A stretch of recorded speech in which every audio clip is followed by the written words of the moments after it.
Maine Revenue Services indicated that the administrative costs could be absorbed, their administrative costs, and they did not provide an estimate on reimbursement or any other costs. All right.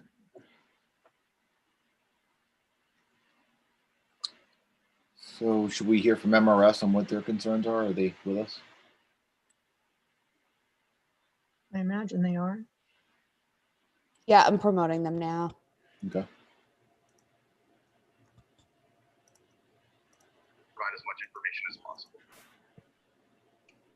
So it looks like Dr. Allen and Mr. D'Alessandro are with us I guess next from it looks MRS. like we just have a general timeline, which will probably be more applicable to the Somebody needs to mute.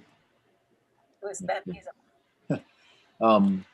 Welcome, Dr. Allen. We just wanted to see what the concerns are that MRS has about LD 1482. Yep, I'm going to pass it on to Peter Lacey. I was hoping he was going to pop on, so he'll be able to tell you better than I can what the exact issues are. Excellent, thank you. Welcome, Mr. Lacey. Good morning. Thank you, Mr. Chair.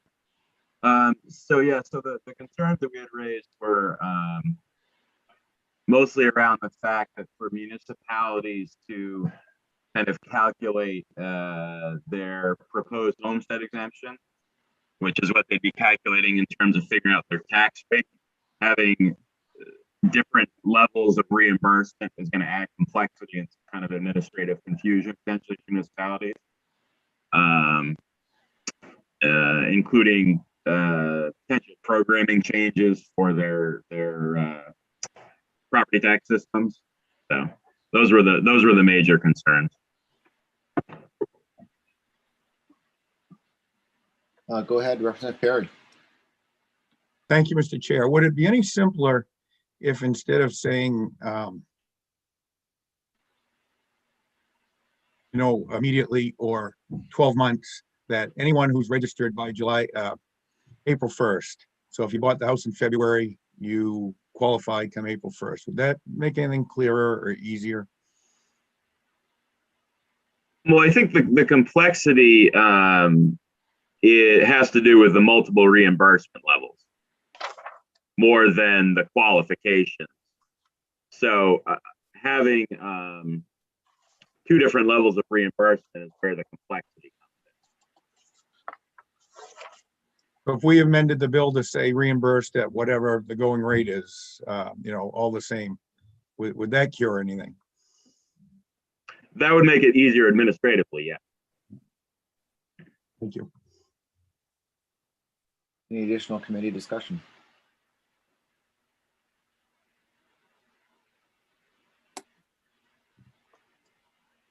Go ahead, Representative Terry. I would like to make a motion ought to pass with the amendment that we keep the reimbursement rate at 70% across the board, but allow for homeowners to use the homestead exemption, I believe, starting April 1st, correct, Julie? I'm sorry, I was looking for something else. I didn't hear the beginning of your question. That's okay. I'm just trying to make a motion here to ought to pass as amended, but I want to make sure that the dates are right. Oh,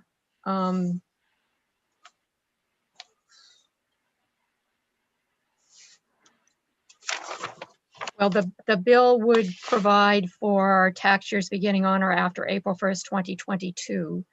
So it would not involve the complexity of trying to figure out essentially retroactively this year, since municipalities are already planning on what the status of property was on April 1st of this year. If you were to change it for April 1st, 2021, that would involve all kinds of complexities in trying to back up and look at those properties and determine whether they were eligible or not, and then figure out what that does for their commitment and everything.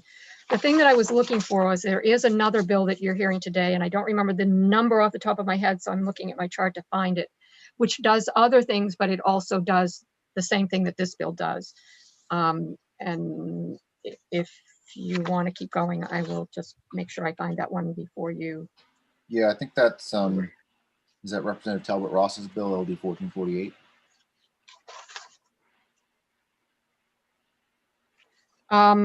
Actually, her bill as printed does not do that, but it was one of the things she suggested in her testimony was that that provision, the 12-month provision be added in. That must be what I was thinking of. Okay. So was there a motion made by Representative Terry? Oh, and there's also, I'm sorry. No, I think that's it. Did you make a motion, Representative Terry? I'm sorry if I, Yes, I'm, Oh, could, I would like to second that motion, but ahead. instead of saying 70%, should we just say established rate? Because there are bills this year to change the percentage to something different. perfection. so the motion by Representative Terry of ought to pass as amended, seconded by Representative Perry. Any further committee discussion? So just so we're clear, this is just to simply allow people to apply during the first year of ownership, which they currently can't, and using the established reimbursement rate, whatever it is, which currently is 70/30. Is that what the amendment would do? Correct. Okay. And to And start different. on the in 2022. Starting in 2022, 2022, does that be starting January 1 or starting April 1st. April 1st? Okay, the tax year of April 1st for property taxes. Evaluation. Yeah. Do you have probably. anything else, Representative Perry? Your hands up. No. Any further committee discussion? So the motion of ought to pass is amended on LD 1482. All those in favor, please signify. Clarify, it was ought to pass as I'm sorry. amended, not I'm sorry, ought to pass. Yeah, ought to pass is amended. Ought to As pass. amended. I didn't hear that, luckily. Ought to pass as amended. All those in favor.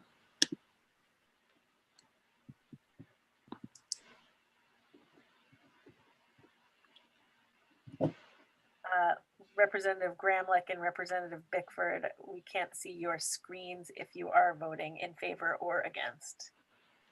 Representative Bickford and Representative Gramlich, if you're wanting to vote, this is the time. If you want to vote for this or not, it's up to you. But these are those voting in favor of ought to pass as amended. So do you have everything, Avery, on this? Then we'll Just waiting on Representative Bickford's vote. Representative Bickford, do you want to vote yes on this, or do you want to vote in opposition? You're on mute, Bruce. I'm going to vote in opposition. Okay, no, that's fine. Just wanted to make sure you weren't missing if you wanted to vote for it. We didn't see you. Okay, so all those opposed to the motion, please signify.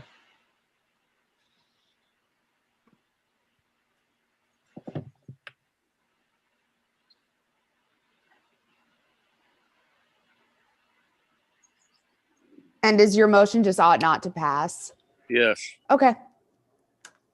So for those in favor of the ought to pass as amended motion, I have Senators Chipman and Pouliot, Representatives Terry, Collings, Perry, Sachs, and Carmichael. And for those voting in opposition, I have Representative Bickford.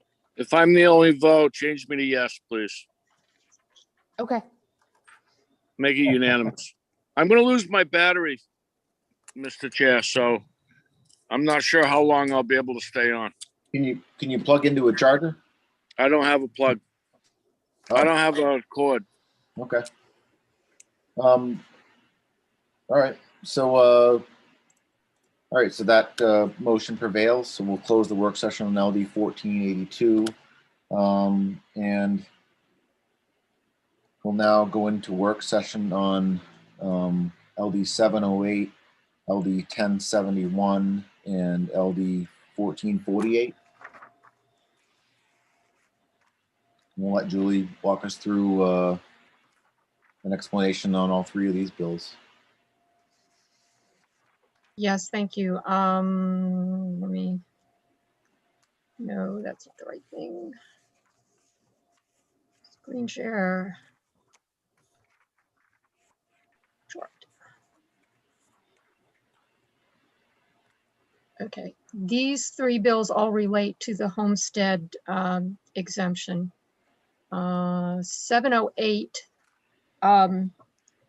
basically what they deal with are the amount of the exemption and the percentage of state reimbursement to municipalities. So LD 708 is Representative Falkingham's bill, which would deal with the amount of the exemption. It would increase it from $25,000 to, that's currently 20, but from $25,000 to $50,000 for property tax years beginning on or after April 1st, 2021. It would make no change in the reimbursement rate. So it would keep the reimbursement rate at 70%. The bill, Maine Revenue Services recommends, as I mentioned earlier, that the date be changed to April 1st, 2022, because trying to apply it to 21 would involve an awful lot of effort to essentially go back retroactively to determine what needs to happen as of April 1st of this year for the municipality in terms of what amount of property tax value it has and how it arranges its budget and commitment and those kinds of things. LD 1071, right below that one, is Senator Pouliot's bill. His bill would increase the homestead property tax exemption to $50,000. Again, it would start April 1st, 2021. And his bill would also increase the reimbursement from 70% to 100% for property tax years beginning April 1st, 2021. Again, there would be the same concern about trying to make it retroactive to this year that you would want to think about if you were going to move forward with that bill. LD 1448 increases the state reimbursement from 70% to 100%. It does not make a change in the amount of the exemption. It also specifies that that the property tax, I should mention that this Representative Talbot Ross's bill. The bill as printed would also say that provide that the property tax assessed on a property that was eligible for the homestead exemption could not be less than $100. There were concerns, technical complexity concerns raised at the public hearing, which I think the sponsor had probably heard about. In her testimony, she suggested 2 amendments to the bill. One is to strike that provision, which would require that there be a minimum tax of $100. The other would be, as I mentioned earlier, to add on the requirement to eliminate the 12-month ownership of a homestead in order to be eligible that you just dealt with in the first bill that you considered during this work session today. The administrative costs can be absorbed. Maine Revenue Services estimated that the increased cost of reimbursement would be $42 million in FY24 when fully phased in. Phased in.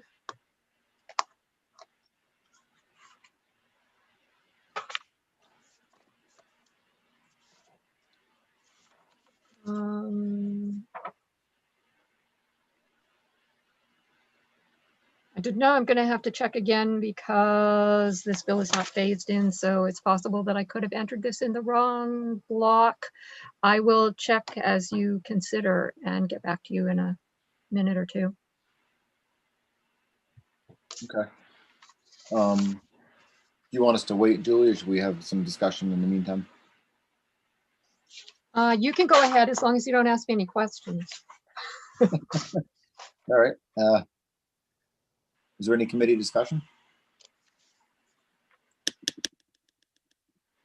Oh, I was going to ask Avery, while we're waiting for Julie, maybe to find this other piece of information, or any of the other sponsors with us, Representative Falkingham or Representative Talbot Ross in the waiting room, and if so, if you could bring them in with us. And we have Senator Pouliot here for his bill as well. So the other sponsors are in the waiting room. If you could bring them in, that would be great.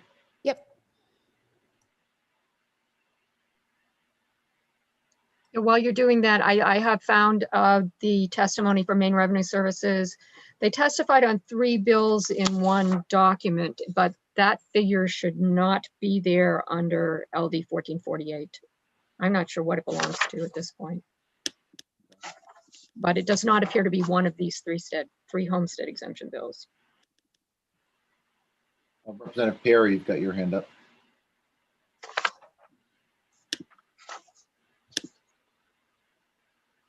Representative Perry, did you have something? Thank you, Mr. Chairman. I asked a question at the public hearing, and if anyone has the answer available, if not, that'll be fine.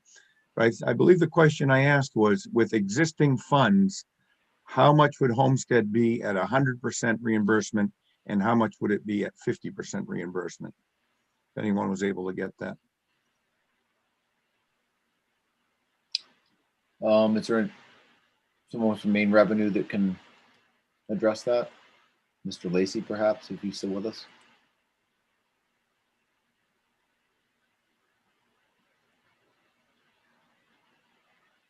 Dr. Allen? Yep. So, thank you. Good morning. Representative Perry, was your first question, how much is the additional cost of reimbursement if we go to 100%? With the current 25,000? If we take exactly what we're spending on Homestead now, what can that buy at 100% reimbursement? Obviously a smaller homestead, and what can it buy at 50% reimbursement? All right, if you give me maybe 5 minutes to, I've got Beautiful. kind of a quick calculator here on this, and I can do that. Any estimate is appreciated. Okay. Yeah, that's fine, Doctor. Yeah, if you want to take a few minutes, Dr. Allen, we'll continue with our discussion and we can come back. Representative Sachs. Thank you, Mr. Chair. Good morning. I wanted to just clarify for members who've been on the committee prior that the last session, the 129th, just raised the homestead exemption to 25,000, kept it at 7, or did you also nudge up to 70% then? You did. I'm looking at Madam Chair. So No. These are just going into effect, but we actually haven't seen the benefits or changes yet. Is that my understanding? When I was trying to review all these materials, bless you, Senator Pouliot, over the materials that we have, I was just trying to ascertain that the changes that you've made in the last session, we actually haven't quite realized even yet, correct? No, so 2 years ago, we raised the exemption to 25,000 and we kept the threshold at the 30% reimbursement. That was not changed. Okay. That was implemented 2 years ago, and some cities and towns, it was implemented across the state 2 years ago. It's just that some cities and towns are late implementing their revaluations. And so like in Portland, where I live, we're getting an exemption, I think, of around 17,500 because the state considers the property of the entire city to be more valuable than what the city has on their rolls because they have not implemented revaluation, which they're going to be doing this spring. But other cities and towns have implemented revaluation and maybe at the 25,000 or something a little bit less than that. But the law was passed 2 years ago. It was implemented 2 years ago. Right. If there's any difference, it's simply because some cities and towns haven't fully implemented their revaluation, which they should have done and are doing now. Okay. And my understanding that when I was reading all the testimony this weekend, that one of the arguments perhaps against raising the homestead exemption, but not the municipal reimbursement is if you raise the, number one, we don't know quite, as you said, the effects yet of what you just did 2 years ago. But number two, that if you raise the homestead exemption amount, that's more targeted towards the primary residents, right, to the property homeowners. Whereas if you raise the reimbursement to municipalities, that sort of means you have to make up that revenue in other places as well. It doesn't go directly to the property homeowners. Am I reading that correctly when I was reviewing? Yeah, that's been the argument. I mean, that's what we had 2 years ago in this committee. The argument was, and people were on different sides of it, but basically if the state has, X number of millions of dollars or whatever to put towards this, and we want to provide as much property tax relief as possible, how do we do that? And some of us said, let's raise the exemption and keep the reimbursement the same. So we exempt as much of the property from taxation as we can to provide as much relief to primary homeowners. And others said, well, we should be fully funding this at 100%.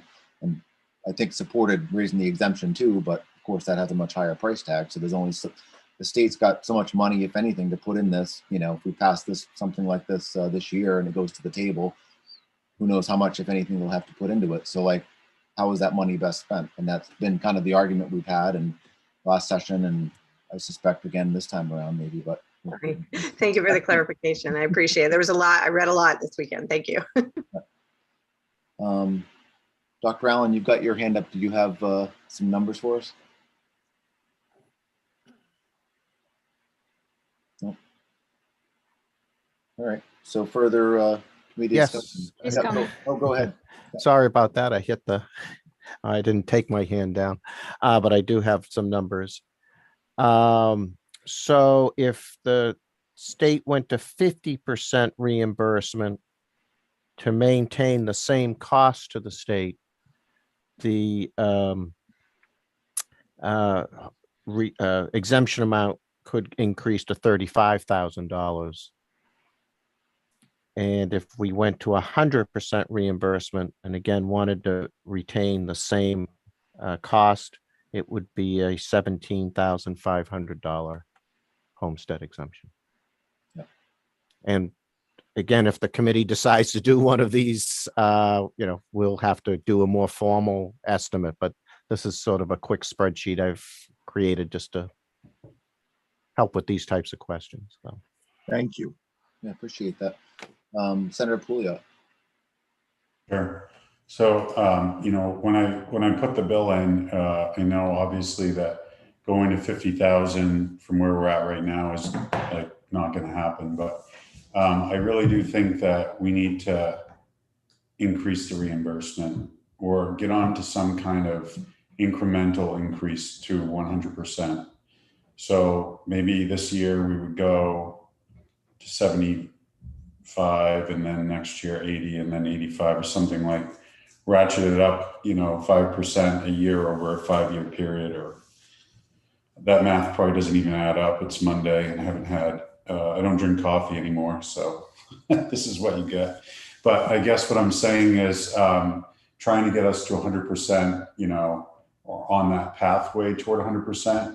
And perhaps by doing it in increments of 5 or 7.5% a year or something like that, we can ease into it and, be prepared from a budget planning standpoint.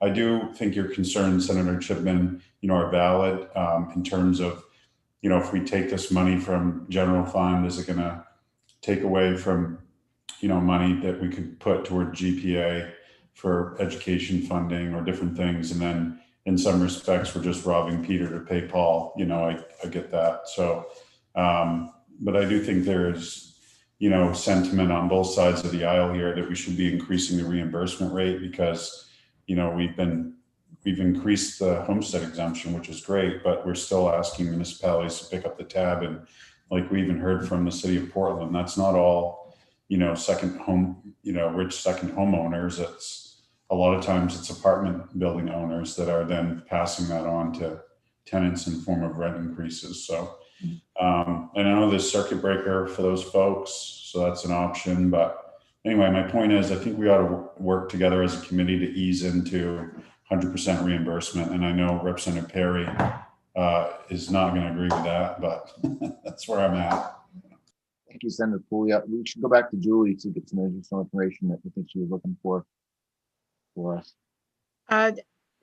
No, I don't have any additional information. Well, not that I was looking for from previous questions. However, I did recall that I also wanted to mention to you that Representative Perry also has a bill that would make changes to the homestead exemption. That bill is not on today's schedule.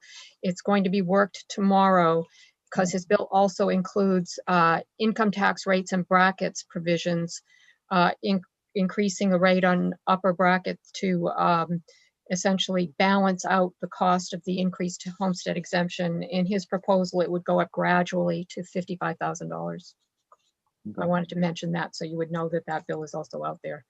Great, thank you. I know there's a couple other people with hands up, but I wanted to ask Representative Talbot Ross if she had anything additional for us, and she's one of the sponsors of one of the bills and is with us. Do you have any additional information you'd like to provide to us, Representative Talbot Ross? Thank you, Mr. Chair, and good morning to each and every one of you. I appreciate the opportunity to talk to you this morning. I have enjoyed listening into the discussion thus far, and really hope that through a vehicle, we can give the strongest amount of relief, direct relief, to our homeowners as possible. This has been a tough, really tough, unusual year. With the pandemic, folks are being hit on all sides. And if the one thing that we can do as a legislature is to give direct relief at the highest amounts possible to our homeowners, then that's what I'm hoping that this committee will decide to do.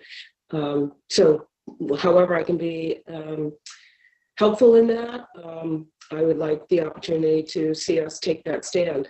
And give our property tax owners, our homeowners, some direct, immediate relief. So thank you, Senator.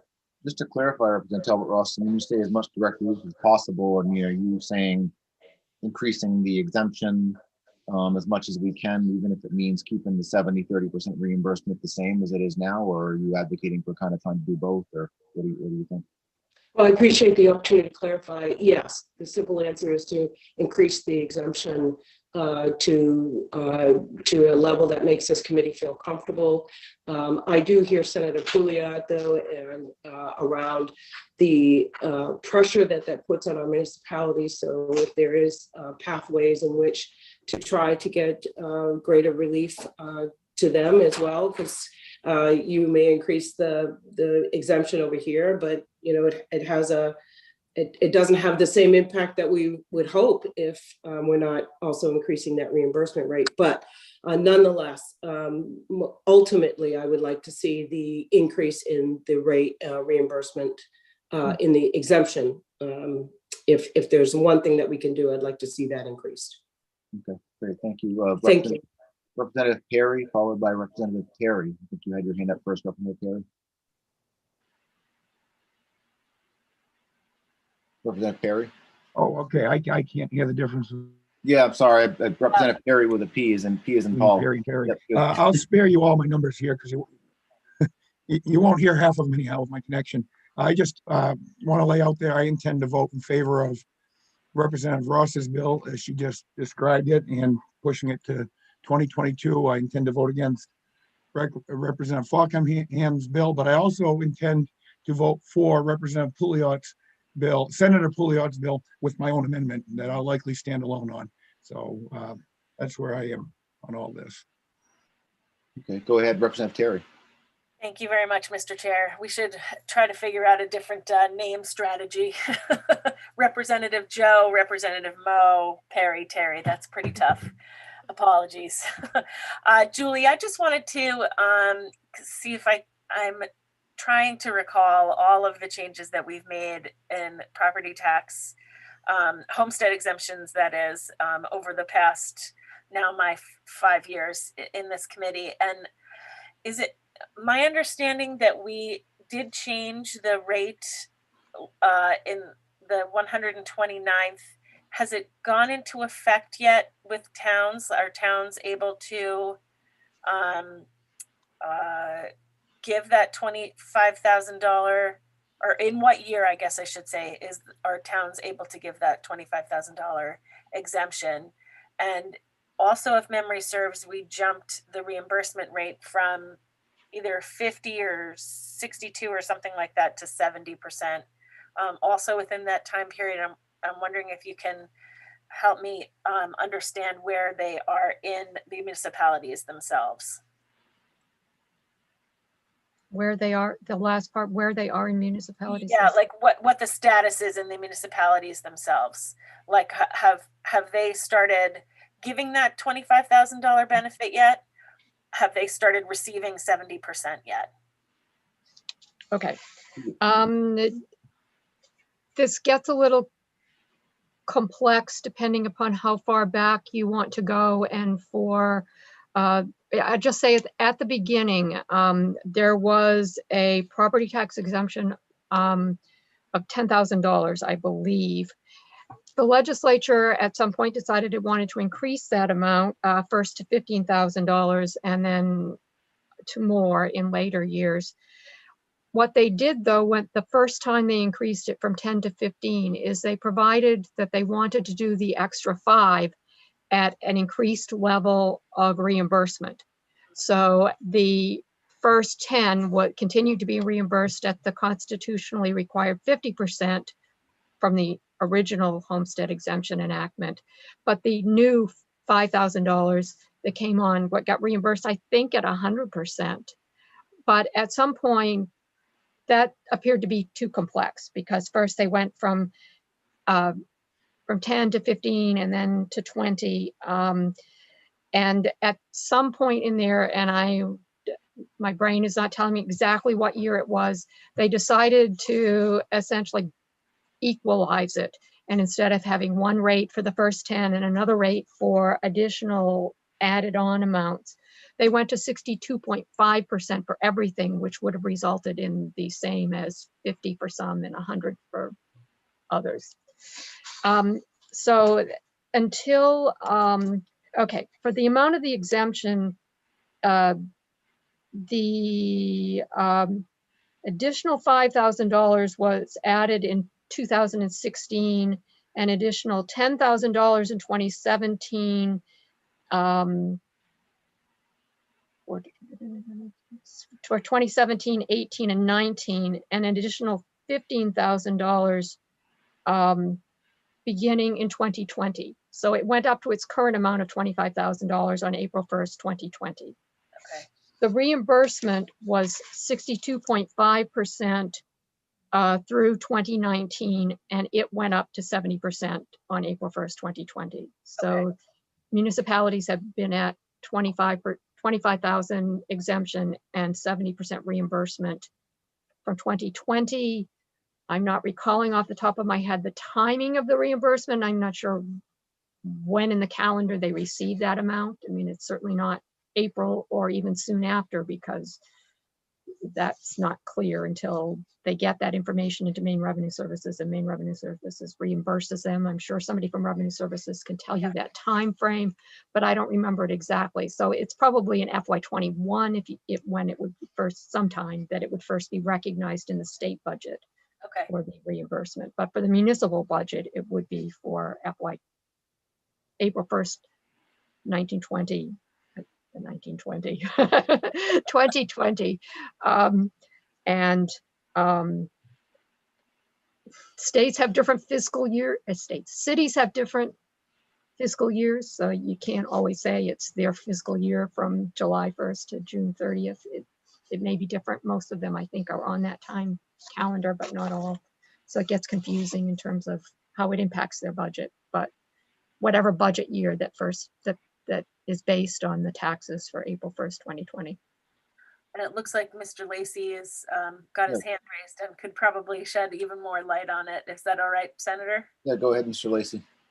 Thank you very much. Yes. So the way homestead reimbursement works is, so for tax year 2020, which was the first year the increased reimbursement and the increased exemption went in, 75% of the estimated homestead at the higher reimbursement rate would have been paid in August of 2020. Okay. And then the remaining gets paid July of this year. So July Mr. of Lacy, this year. Okay. so Mr. Lacy, if we pass something this year, by the time we adjourn and that takes effect, when would that start happening? In other words, it's not going to happen this year, right? So if a new exemption amount, new reimbursement amount goes into effect for April 1st, 2022, which is I think what a lot of these bills are looking at. For homestead, the initial increased amount, it would be paid by the state in August of 2022, and then the remainder would be paid July of 2023. Right. So everything's basically delayed. So even though we did some things 2 years ago and it's just now taking effect, anything we do now won't fully take effect for essentially 2 years. I mean, that's kind of what we're looking at. Dr. Allen, you've got your hand up. Yes, just to follow up on what Peter said, and you may remember in the biennial budget that you just passed, one of the initiatives was to fully fund the homestead exemption at 25,000 and 70% reimbursement. So the full cost, excuse me, the full cost of that change that you made in the 2021 biennial budget first occurs in FY '22, the first year of the next biennial budget. Okay, well, thank you for that, Mr. Lacy and Dr. Allen. I think I'm kind of somewhat in alignment, maybe not fully, with Representative Perry in that wanting to support a bill that raises the exemption from 25,000 to 30,000. I'm thinking perhaps using Representative Talbot Ross's bill as a vehicle for that, since she's here and telling us that that's her top priority. And then, Senator Pouliot's bill, maybe it makes sense to use that bill to look at ratcheting up the reimbursement to towns by 5,000 a year, as he suggested, because I know that's something he's been really passionate about, maybe even more so than raising the exemption, is making sure the towns get fully reimbursed for this. So maybe using his bill to do that in some sort of incremental thing over 5 years, as he suggested. And maybe that might be a good path forward for the committee to on both of those bills, so that they both move forward in some fashion. But we could have those debates in the legislature and see what all of our colleagues think in terms of what the towns get versus what the exemption amount is. So that's just something I guess I could throw out there, but I do, I think, support the strategy offered by Representative Perry. Any further committee discussion? I guess I'd also add that in terms of what we've done recently, in my mind anyway, at least with property values around in my district and what I've seen around the rest of the state, and how primary homeowners are really struggling in many cases to pay property taxes, that it doesn't seem like we can do enough fast enough on this, and so even though some things we did 2 years ago are just now being implemented, as we've just heard, whatever we do now won't be fully implemented for 2 years, and people are struggling. I've met people in my district that tell me if their taxes go up again, they're gonna have to sell their house. They're gonna have to leave the community that they've lived in for 20, 30, 40 years, raise their families and raise their kids in, and they just can't afford the property taxes, which is really sad when you hear stories like that. So Representative Sachs. Actually, I'd like to ask a question, but I'd like to hear from Dr. Allen first. He had his hand up, and Sure. I really like usually what he has. He usually gives good information. Excellent. Dr. Allen. I apologize. That's my hand being up for the last time that I talked about the You should timing know I of have the great reimbursement. respect for you, Dr. Allen. I want to hear all the pearls of wisdom, so thank you. So, Mr. Chair, so I'm hearing what everything is being said, and I like the idea of splitting up the two so that appropriations, one doesn't die because the other one is attached, and then appropriations, and we can have a substantial debate on the floor. And if Assistant Majority Leader Talbot Ross is okay, I wanted to just check in with you if I'd like to do something incremental, because not incremental, I do think it'd be impactful, but to suggest raising the exemption to 30,000. I'm cognizant of reading in the newspaper that the article where the woman in the BDN this weekend was talking about selling plasma to pay for her property taxes. So I feel like we should do something, even though I'm usually not a fan of changing something before it's already taken effect. But if Representative Talbot Ross is okay with amending her bill to take out everything except for increasing, because we already accomplished some of that with Representative Grohowski's bill. So taking out everything other than amending the exemption to increase to $30,000 for the tax year starting in 22, if that would be acceptable to her. And then talk about the other pieces in Senator Pouliot's bill. Representative Talbot Ross, would that be acceptable to you? Thank you for the question, Representative. And again, for this rich discussion. Yes, that is acceptable to me. Thank you. Thank you. And I appreciate so much of everybody's guidance who's been on this committee before. So I'd like to make a motion under bill, and I want to make sure I have the correct number, 1448, as ought to pass as amended, and the amendment being stripping out everything except for increasing the homestead exemption to 30,000. Hopefully I got that correct. Great. So there's a motion been made of ought to pass as amended on LD 1448. Is there a second? Second. Seconded by Representative Terry. Further committee discussion? Not seeing any hands up, so I guess we'll go to a vote. All those in favor of that motion, please signify.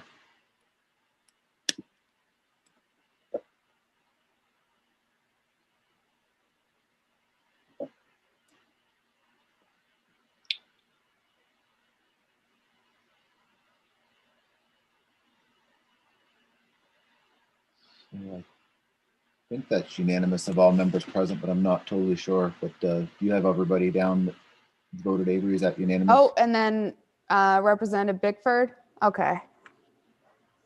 So for those in favor of the ought to pass as amended motion, I have Senators Chipman and Pouliot, Representatives Terry, Collings, Gramlich, Perry, Sachs, Bickford, and Carmichael. So there's nobody that hasn't voted, correct? I do see Representative Krajicek on the screen, but I don't know that he's. I'm against. Oh, okay. So Oh, okay. So all those opposed, then please raise your hand or signify in opposition.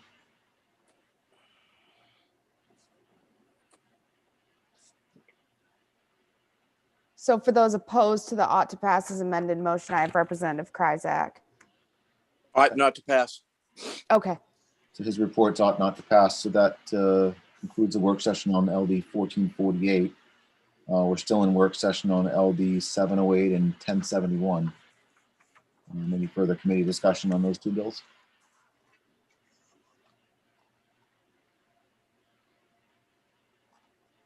Do you have any thoughts, Senator Pouliot, on my suggestion on your bill of ratcheting it up over 5 years, the reimbursement to cities and towns? Or Yeah, right now we're at, 70%. So to go to 100%, if we did 5% a year, would be 6 years. I feel like that's reasonable. I know there are some that would like us to see to just go to 100% on the 25,000, and others would like to see an increase, perhaps 30 or more. Obviously, I'd like to see us at 50,000 reimbursed 100%, but maybe a reasonable approach here would be for us to start working toward 100% first. And I mean, if folks want to go to 30 on that, I'm open to it, or at least try to get to 100% on the reimbursement over maybe a 6-year period would be reasonable, so that we're not jamming too much on the general fund all at once. okay. Would anybody like to make a motion? Is there any further committee discussion? I'll make a motion not to pass Senator Pouliot's bill. Second, yep. As he just amended. So ought to pass as he just suggested. So just to be clear on what that is, because Senator Pouliot, you talked about ratcheting it up, and then you also suggested possibly going to a higher exemption amount. So what is your? I mean, I guess I'd like to see us maybe consider going to 30 with a ratchet of 5% a year over a 6-year period of time. If that would be agreeable to folks, if not, then I would stay, at the 25. I think it's really important that we, not have unfunded mandates. And in my opinion, this is one, really. And I think that can be viewed differently, and we could get into a lot of mental gymnastics on math and everything, but I think Maine Municipal Association asked for 100% reimbursement. And, I think that most of us seem wanting to get toward that. We did increase the reimbursement, or have over the years. So it would be good to get the rest of the way there, but I don't probably think in hindsight, it's reasonable to do it all at once. Yeah. So that's my motion. My motion is 30,000 with ratcheting it up 5% over 6 years. Okay. I mean, it certainly would have a larger fiscal note, Senator Pouliot. So my suggestion of sort of splitting these two philosophical issues of the exemption amount and the reimbursement percentage to municipalities was, I guess, thinking of, where you're passionate about the reimbursement to municipalities, of just doing that in your bill and ratcheting it up as you suggested, and having that be sort of separate from raising the exemption. But it sounds like you want to also raise the exemption, or? Yeah, I mean, I would like to go to 30, but I'm not wed to that.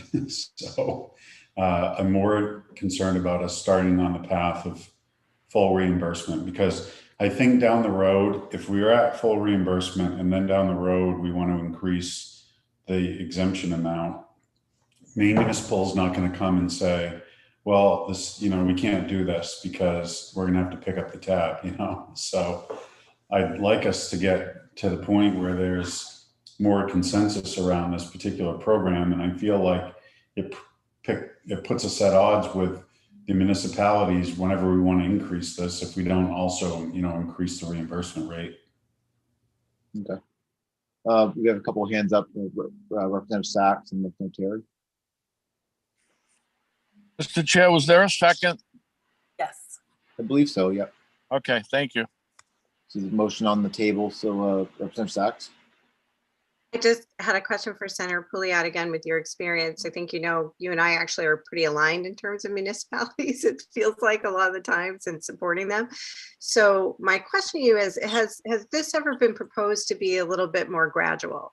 Again, as you said, the impact on the general fund is something, of course, that we're all concerned about. Certainly great that we're all on board for 5% for revenue sharing. So my question is, has it ever been a little more gradual? So that extra 30%, has it been thought of as 3% over 10 years? So that, like you said, that they're able to plan for it more than 5% over a 6-year period, for example?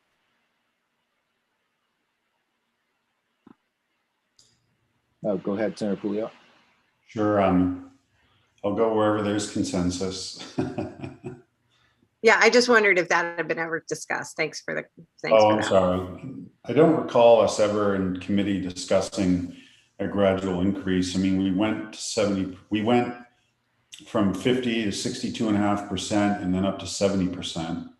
I think that was the increase. And so we've gone up 20% since I've been on the committee, as far as I can recall. So, I mean, we're making progress, no doubt. In fact, probably the same level of progress we would make if we had 5% a year over the last 4 years, with some kind of bill like this passed before. But I don't want us to stop here. I'd like to continue moving forward. And this isn't just about me. I mean, we're hearing this loudly from municipalities. So I just, I feel like it's the right thing to do. Yeah, I'd love to see an increase. That's why I put the bill in to go to 50. But I also recognize that we have, to live within the realities of certain resources, and perhaps doing a 5% increase now would, and then, doing that incrementally would alleviate the concern that some have of using general fund resources that we have now because of this influx of federal dollars that might not be there later. And then we have to look at cutting other things like GPA or revenue sharing or something. So.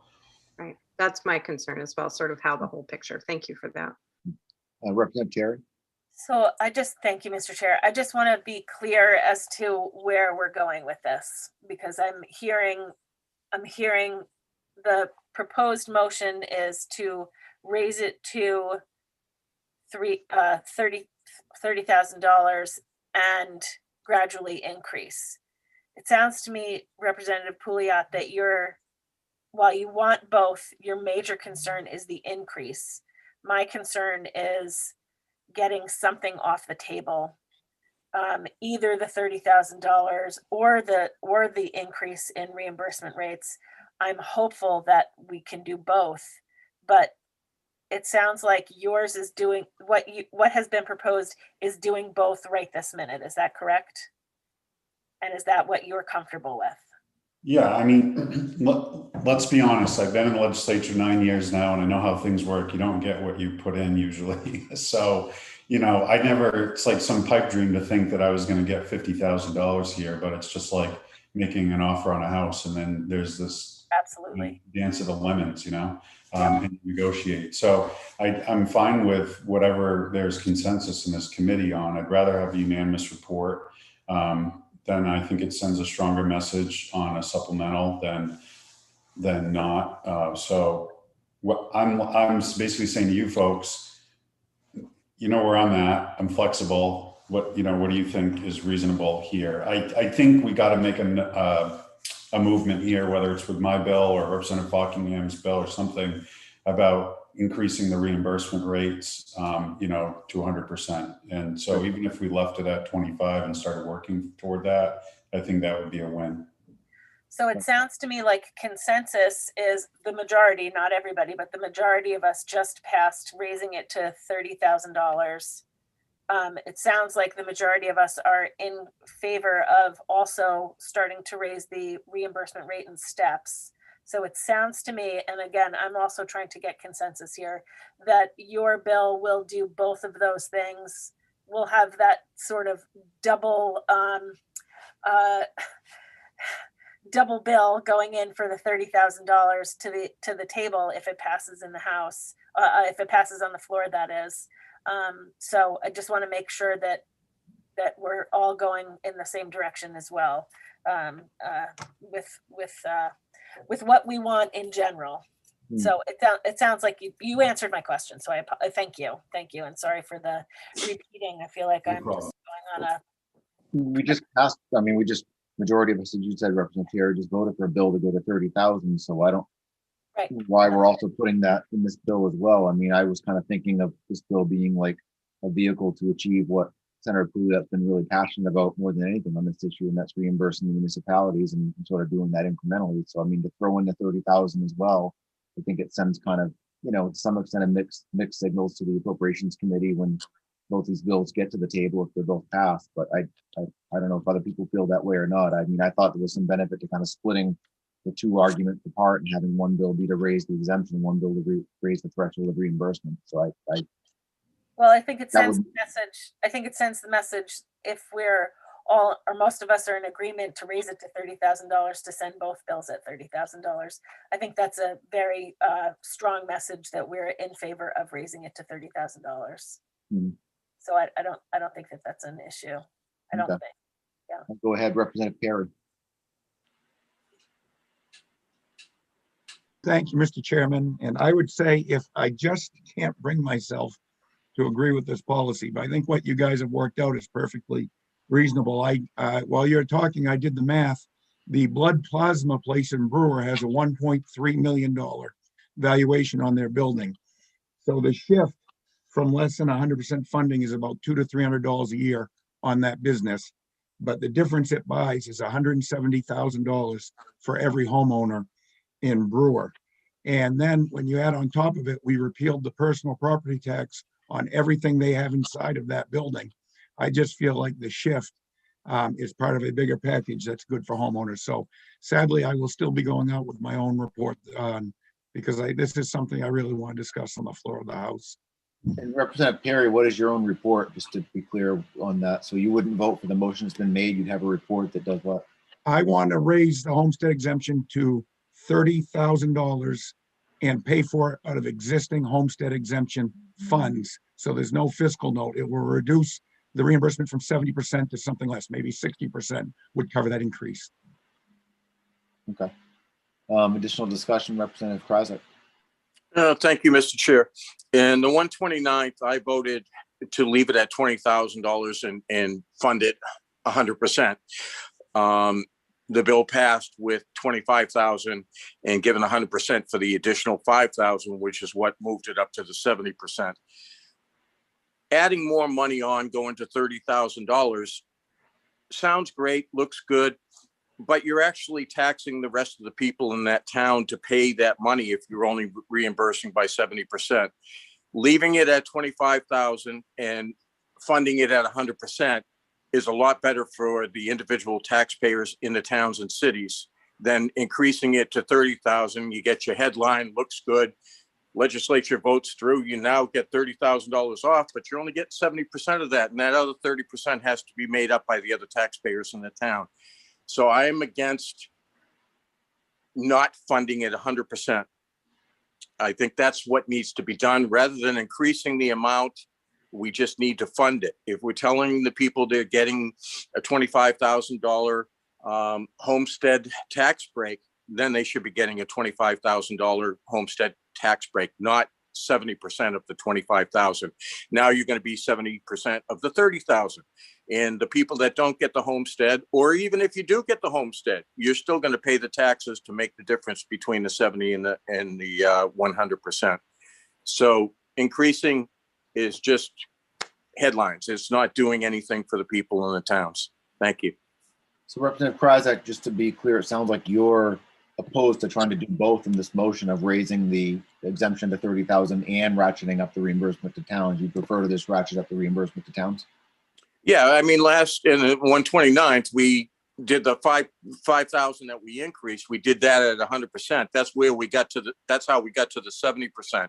I think leaving it at 25,000 and reimbursing at 100% is much better for the towns and the cities than increasing it to 30 and still only reimbursing for 70,000. Okay, great. Thank you for that. I think Representative Sachs had your hand up, and then Representative Perry. And I appreciate what Representative Kryzak is saying, but I think the question is, where's the emphasis almost, right? Because this is for the individual homeowner, whereas the reimbursement piece cuts all taxpayers, including businesses.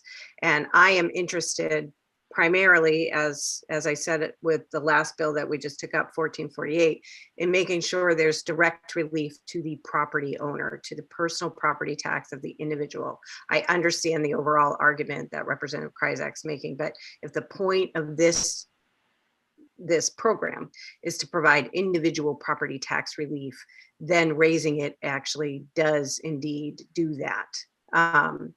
I am not opposed to an incremental. I personally would rather see it more gradual, of the 3% over 10 years, again, just for budgeting and impact reasons, and so that we can continue to assess how that is. But I just wanted to make that point. Thank you. So Representative Sachs, you support not this motion the way it is, but something that would basically ratchet up the reimbursement, but do it more incrementally than what Senator Pouliot suggested.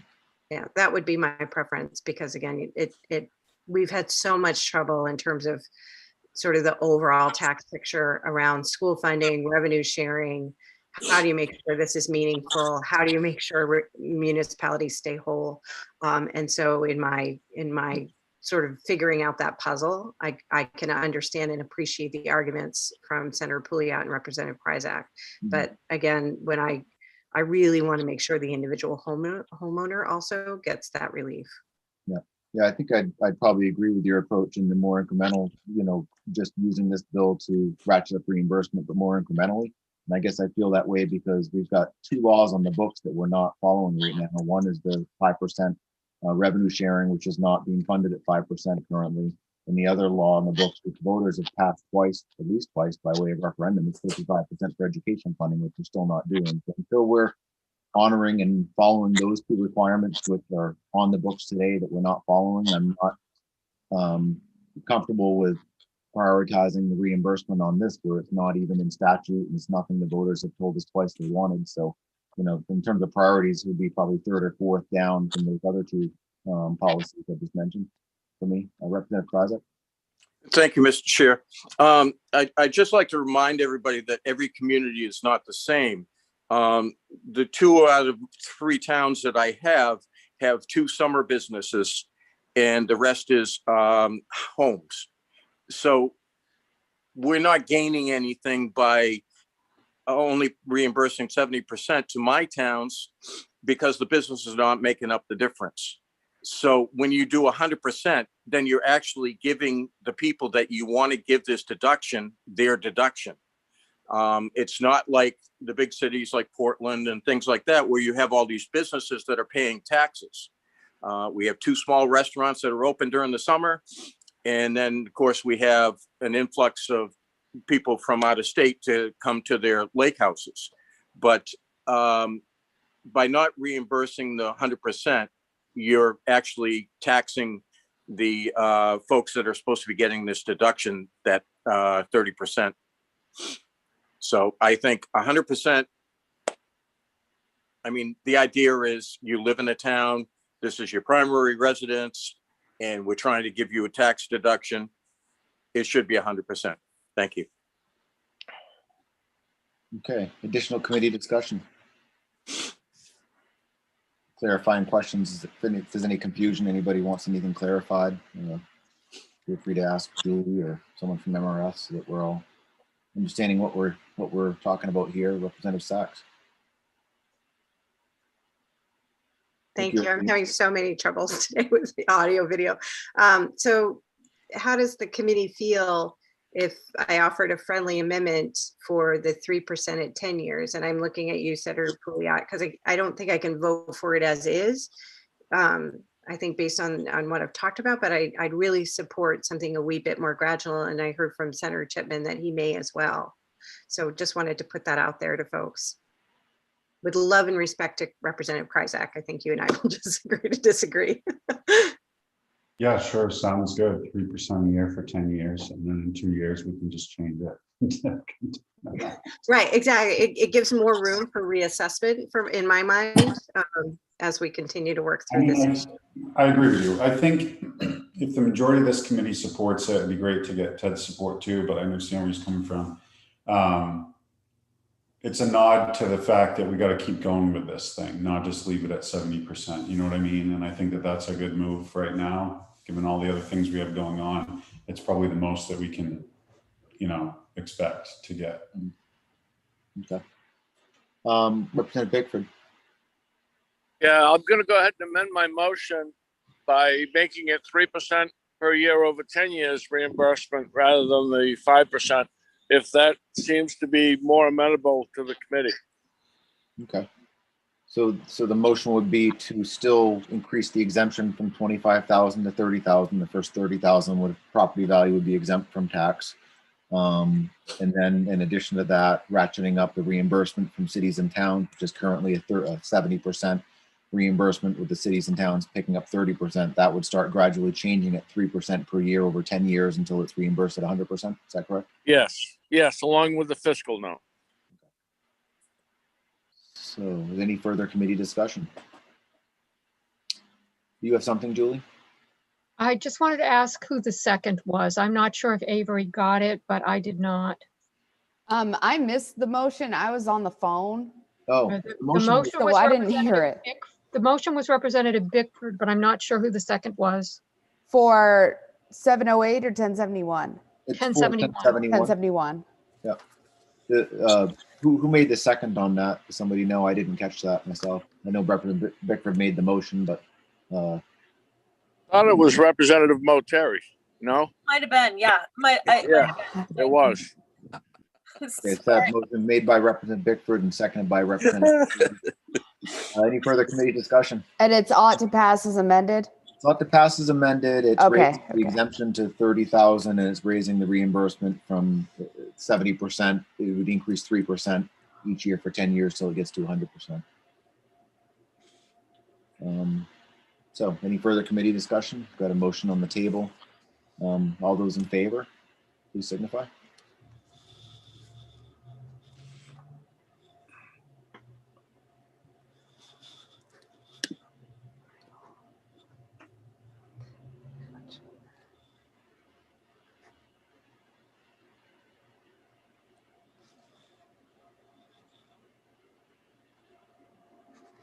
Okay, for those in favor of the ought to pass as amended motion, I have Senators Chipman and Pouliot, Representatives Terry, Collings, Gramlich, Sachs, Bickford, and Carmichael.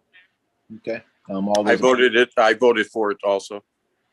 My hand should be and up. Kryzak. Yep, Thank you. got it. Okay, all those opposed to the motion?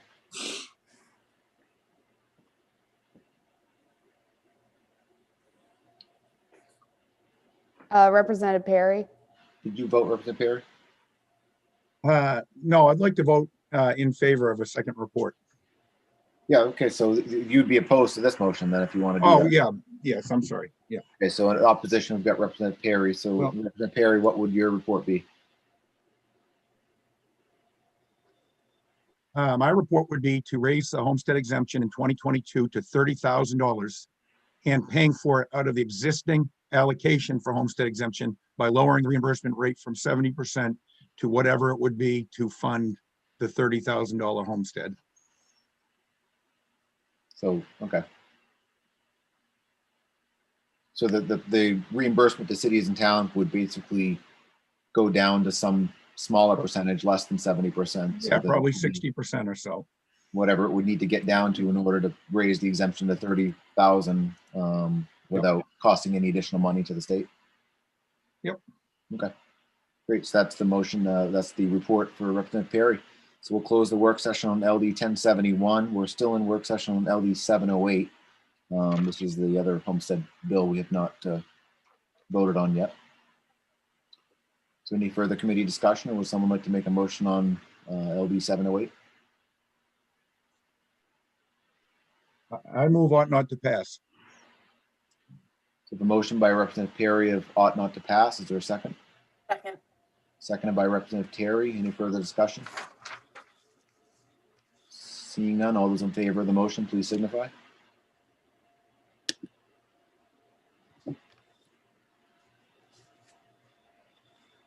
Mr. Chair, could I ask a question? Sure, go ahead.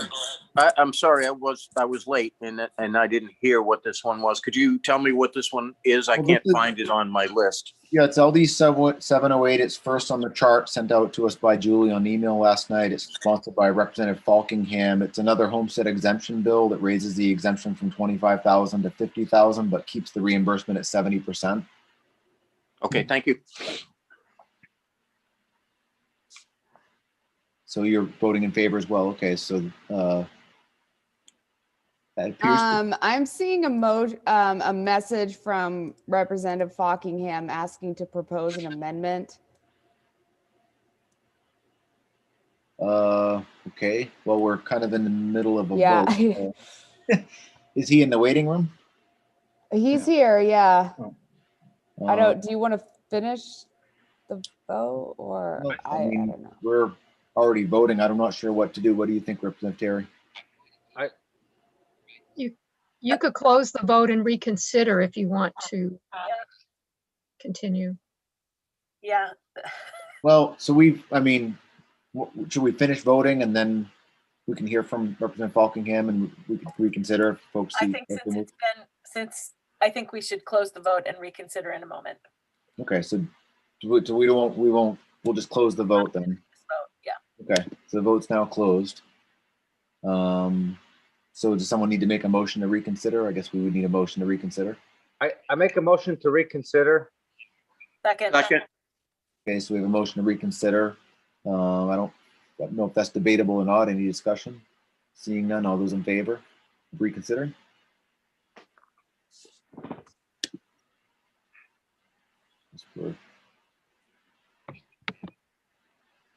So unanimous. That appears to be unanimous, so we're now in reconsideration of LD 708. And so could you bring Representative Falkingham into the Yeah. meeting? And then we'll hear from him.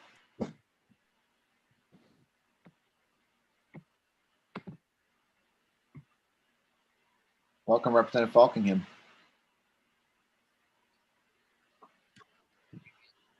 So Representative Falkingham, have you been following what we've done, or would you like a brief update at this point in terms of? Yeah, good morning. I've been back and forth, but you guys have had a pretty good discussion on this morning, and I didn't mean to hold you up any longer. I just wanted my bill amended so that the state covered the cost of the increase in reimbursement.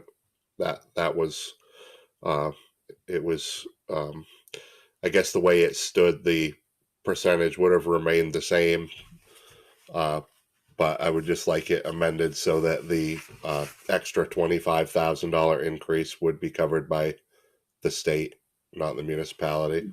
Instead of a 70% reimbursement as it is currently, it would be 100% reimbursement.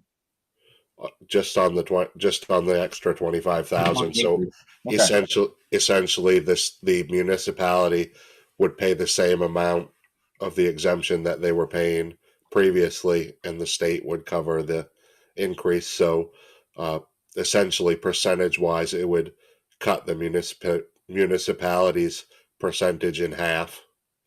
Okay. So the current reimbursement of 70% by the state and the municipality is paying 30% would stay on the first 25,000, but on the additional 25,000 proposed in your bill, that would be at 100% reimbursement. So what that would do is it would if you were doubling from 25 to 50,000 and the state's paying 70% now, then that would make the state reimbursement 85%. Okay, I got you. So the reimbursement would change to 85% on everything. So the exemption will go to 50,000 immediately, and the state reimbursement rate would go to 85%. Yes. Okay, just so we're all clear on what. So just, I know you said you've been kind of in and out, so we had basically 4 homestead exemption bills, and the majority of us voted ought to pass on one to make the first year apply so that someone that first buys a home can apply right away and not have to wait. We passed, a majority of us voted on a second bill in favor of raising the exemption to 30,000, but keeping the reimbursement rate at 70%. And then we voted, majority of us in favor of a third bill sponsored by Senator Pouliot to go to 30,000 and to incrementally increase the reimbursement to cities and towns by 3% over 10 years, so it eventually gets to 100%. So in light of those actions on those bills, do you still want us to, pass it, that your bill as you've proposed, or do you think we just want to get some feedback? Just haven't given. Well, that's what I'd do.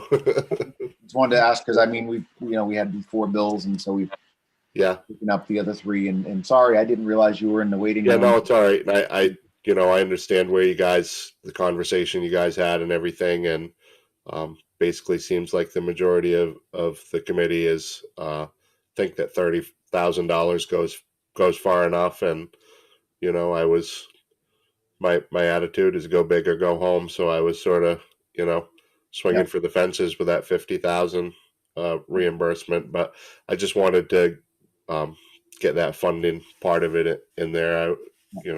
And thank you for giving me the opportunity to do that. I appreciate it. Yeah, no, absolutely, no problem. I again apologize. I didn't realize you were in the waiting room. We were kind of moving quick through these bills and everything, and we actually already gone into a vote, and then we just reconsidered so we could have you come in and hear from you and everything. So again, apologies about that.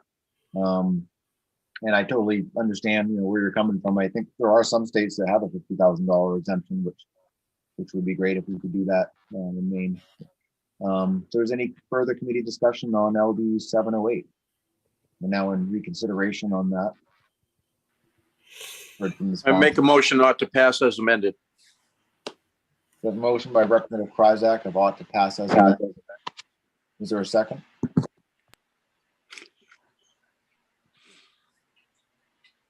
You don't seem to have a second. Okay. Well, I guess the motion fails for lack of a second, unless there's someone out there that does want to second it, but I'm not seeing that. Oh, is that a second from you, Representative Collins, or are you raising your hand? I'll second, yeah. You're seconding the motion. Okay. We have a motion made of ought to pass as amended, I assume, with a fiscal note. Yes. And seconded by Representative Collins, a motion made by Representative Kryzak. Julie, you got your hand up. You're on mute, Julie. Sorry about that. I just want to make sure that the amendment is the proposal made by Representative Buckingham. It is. Thank you. Okay. All right. Any further committee discussion? Seeing, go ahead, Representative Kryzak. Oh, no, I was voting. Oh, okay. So seeing no further committee discussion, all those in favor of the motion, please signify by raising your hand.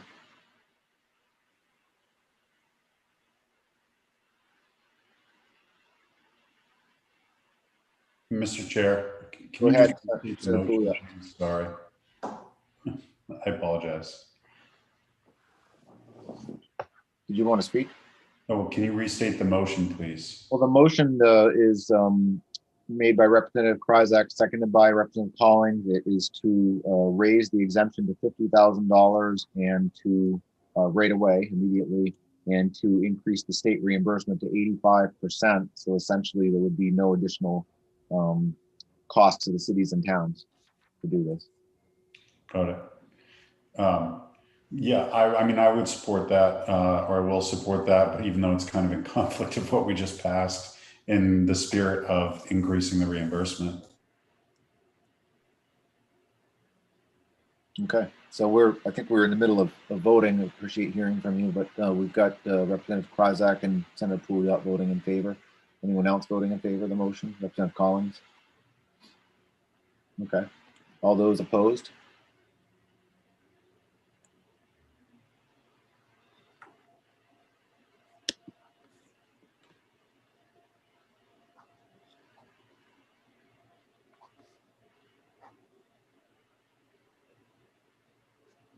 So I believe that's everybody. You have what you need, Avery?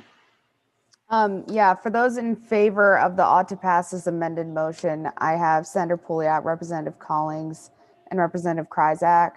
For those against the motion, I have Senator Chipman, Representatives Terry, Gramlich, Perry, Sachs, and Bickford. Okay, so that motion actually fails. So And- someone else. Go ahead, Representative Terry. I make motion ought not to pass. We have a motion made by Representative Terry of ought not to pass. Is there a second? Seconded by Representative Sachs. Further committee discussion. Seeing none, all those in favor, please signify.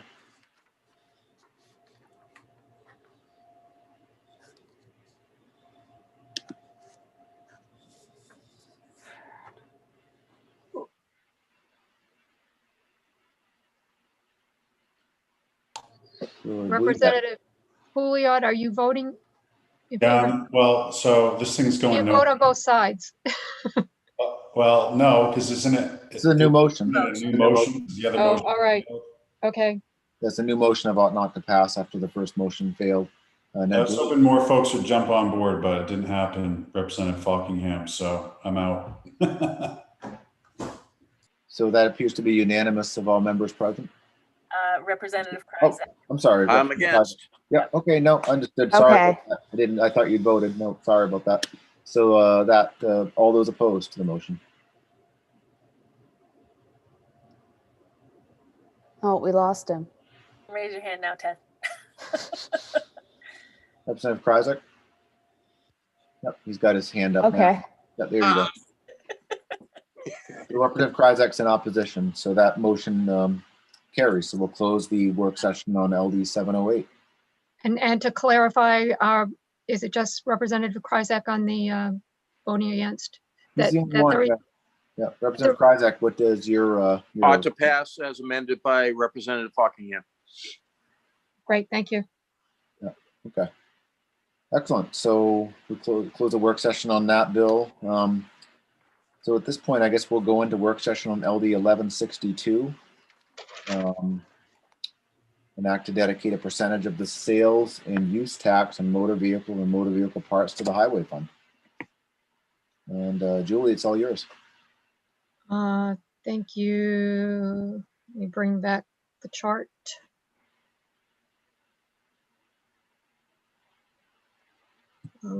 $11.62. Representative Seaver's bill. It would provide that 20% of the sales and use tax on motor vehicles and motor vehicle parts after reduction for revenue sharing must be transferred to the highway fund beginning July 1st, 2022. Maine Revenue Services has concerns. There is currently a provision that a portion of the rental, the sales tax on the rental of motor vehicles goes to the Multimodal Transportation Fund, which is a fund managed by the Transportation Department to fund transportation activities that are not highways and bridges. They also have concern about whether the definition of motor vehicle and motor vehicle parts needs to have some attention with regard to what would be included in those categories under this bill, and some other concerns. They would best be consulted to present their concerns to you if you want to move forward with this bill. They did not provide fiscal information with regard to this bill. That's it.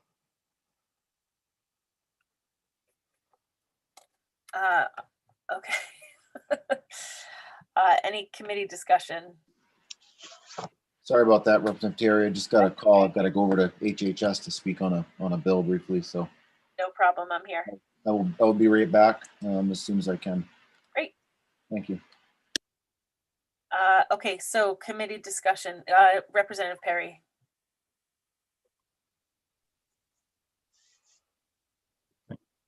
Thank you, Madam Chair. This bill's been around a long time. It's never passed. It's a huge shift of costs onto transportation. It's making up for our neglect of the transportation fund. I feel like it's bad policy, and I'd like to move on not to pass. There's been a motion made ought not to pass. Is there a second?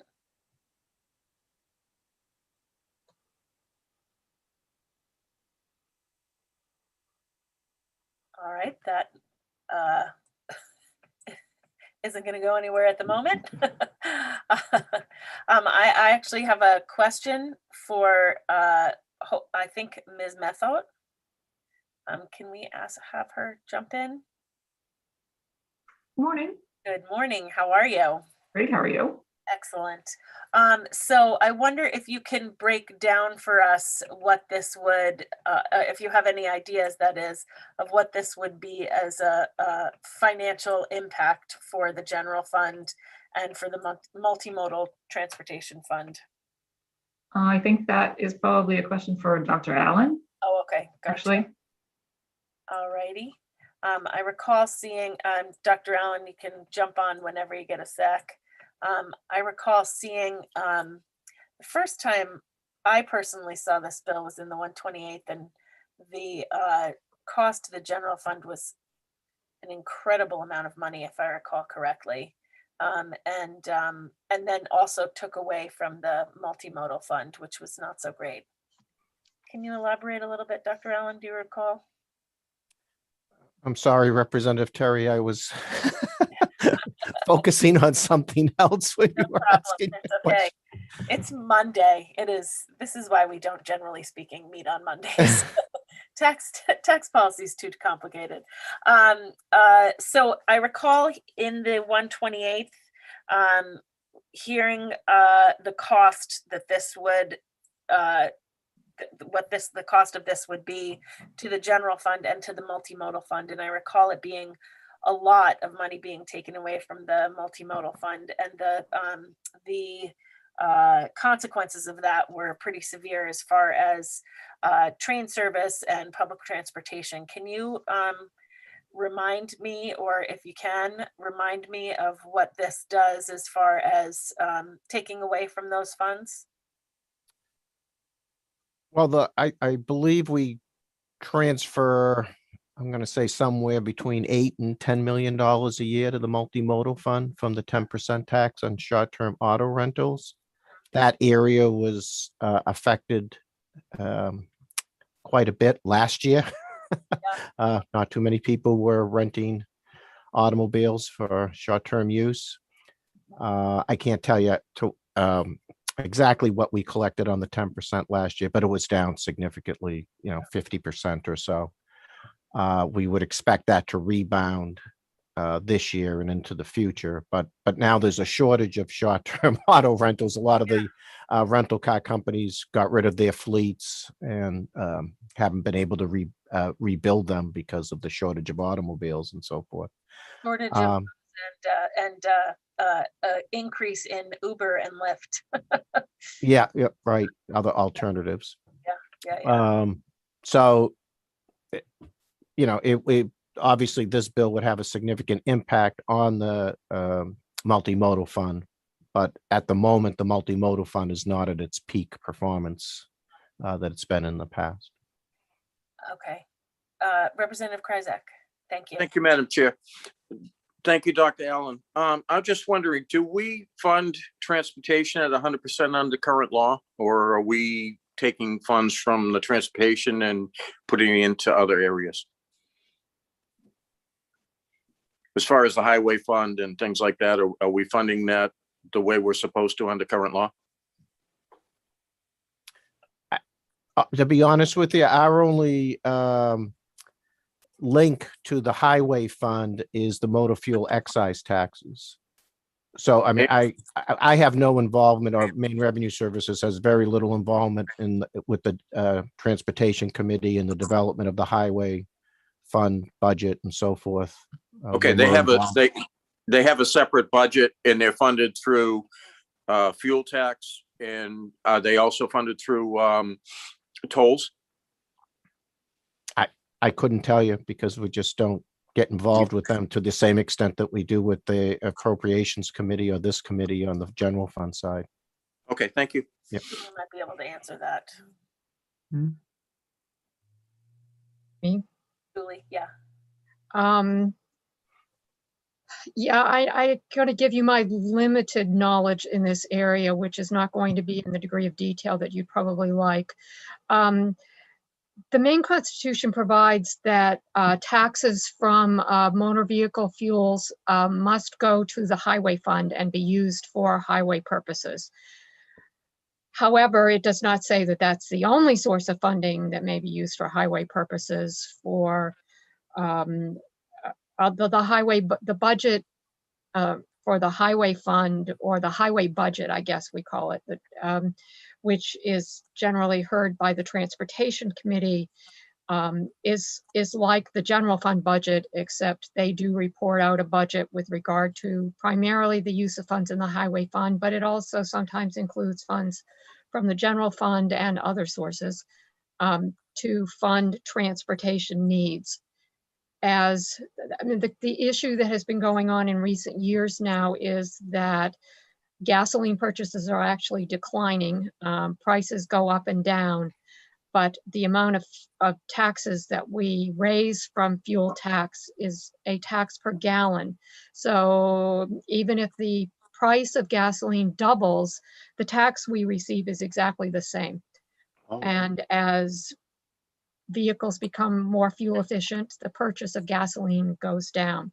So the revenues, the funding from that goes into the highway fund is not designed in the way, for instance, that the sales tax is, to reflect inflation anyway. It simply reflects the amount of gallons that are purchased in the state.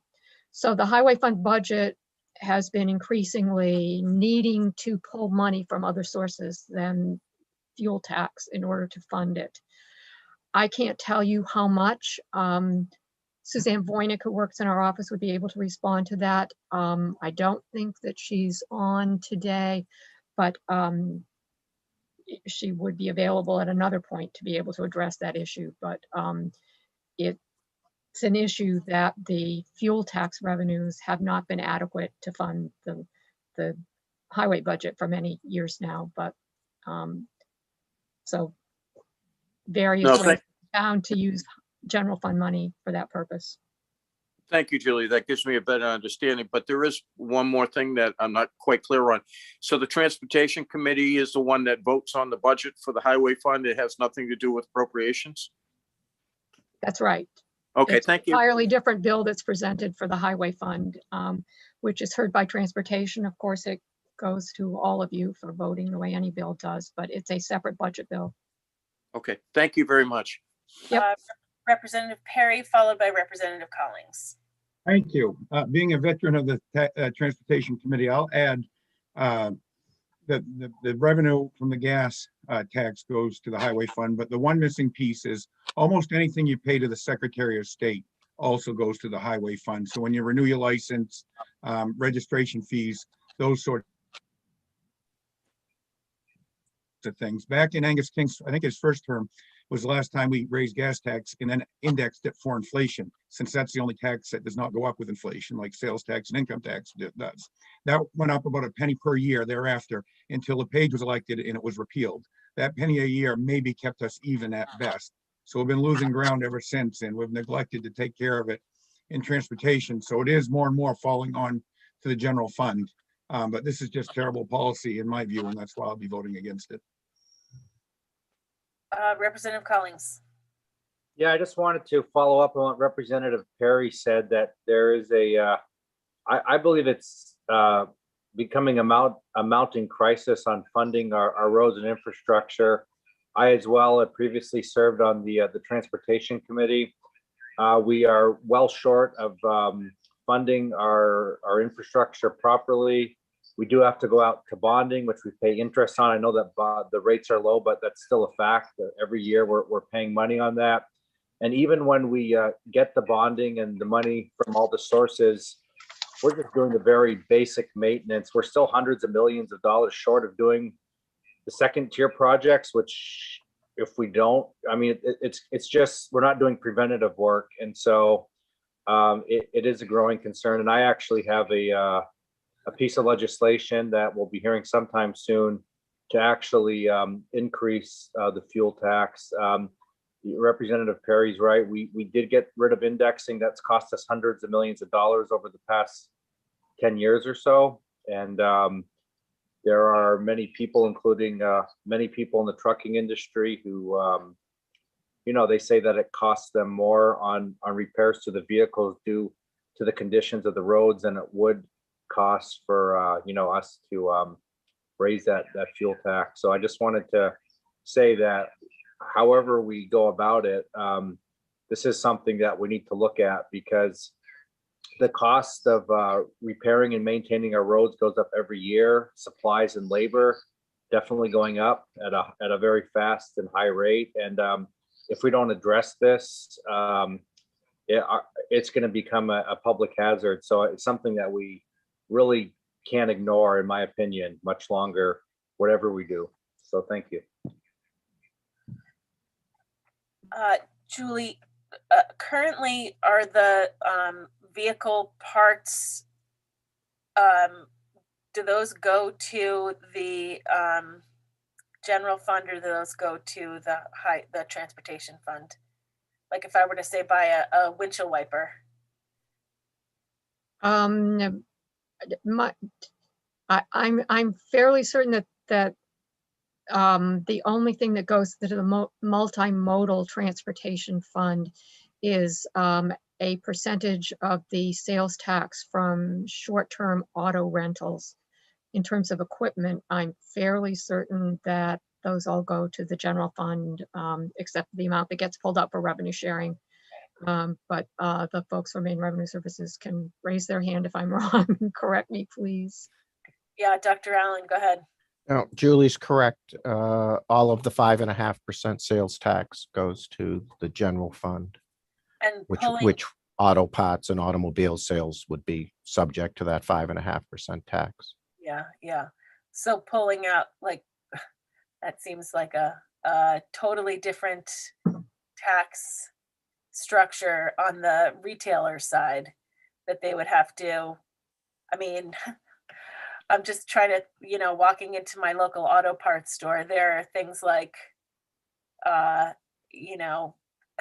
coffee cups that they sell with their logo on it. And then they also sell car batteries. And it seems like that would be a messy situation for the retailers to have to sort that out, correct? Correct. Or a large general merchandise store that sells clothing, food, but also materials for your automobile. Yeah. The other thing I would point out too, now that I'm understanding the bill and the discussion that's going on, is again putting the current situation we've been in for the last year aside, because again, it has been rather unique in how it's affected our revenues. Automobile sales tend to be one of, if not the most volatile parts of our sales tax base. So when times are good, people going out and buying automobiles, we see our sales go up. But in a traditional, quote unquote, normal recession, automobiles usually plunge. Julie's exactly right about motor fuel excise taxes. They tend, and again, in a normal operating economy, they grow 1 or 2% a year. And during recessionary periods, normally they might decline 1%, something like that. This has been highly unusual over the last year, where obviously with people not working, working from home and not traveling, motor fuel excise taxes took a rather significant hit. But I guess my point would be the highway fund, at least the taxes or the revenues that go into the highway fund that are part of the revenue forecast are fairly stable. Not growing like they should, as Julie pointed out, but stable. As you well know, our sales tax is anything but stable. Right. And if a significant portion of, say, automobile sales were going to be diverted to the highway fund, the Transportation Committee, I think, would have to understand that revenue is not going to act the same way in a recession that motor fuel excise taxes are, license registrations or anything like that. Gotcha. Representative Kryzak, do you have another question? Nope, sorry, I forgot to take my hand down. No worries at all. Okay, any further committee discussion?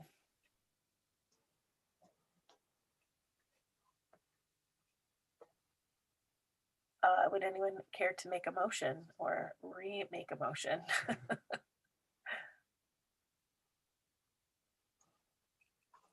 Okay, I will. I will make a motion, ought not to pass. I worry very much that I totally understand that the highway fund needs some help, that our transportation funding needs some help. I don't think this is the course on which to take.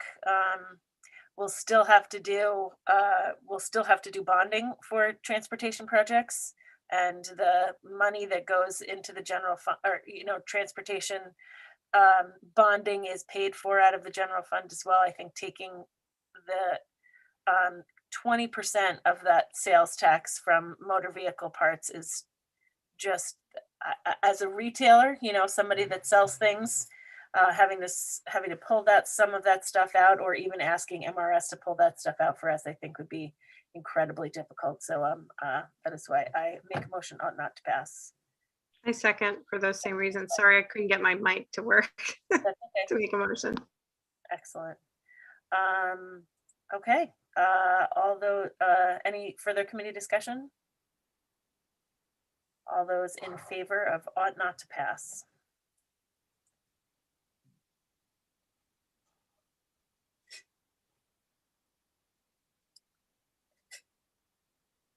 Representative Gramlich, are you with us?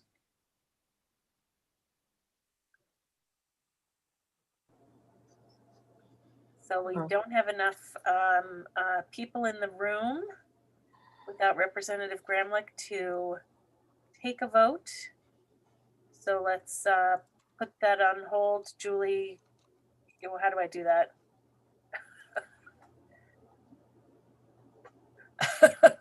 We'll just hold off on the motion for a moment until some more folks filter into the room. You can put your hands down. Madam Chair, point of order, and I'm so sorry, I have to go to a bill meeting right now at 11. So I'm going to leave. So I don't know if we can just, I'm happy to vote again later on if you have a quorum. Well, we may need to just hold off on that for a little bit. My apologies. No, that's totally okay. We completely understand. Hopefully I'll be back within less than an hour. Okay. Apparently I'm up. So thank you. Julie, what do we have left for work here as far as bills needed to be voted on? If you could help me out with this.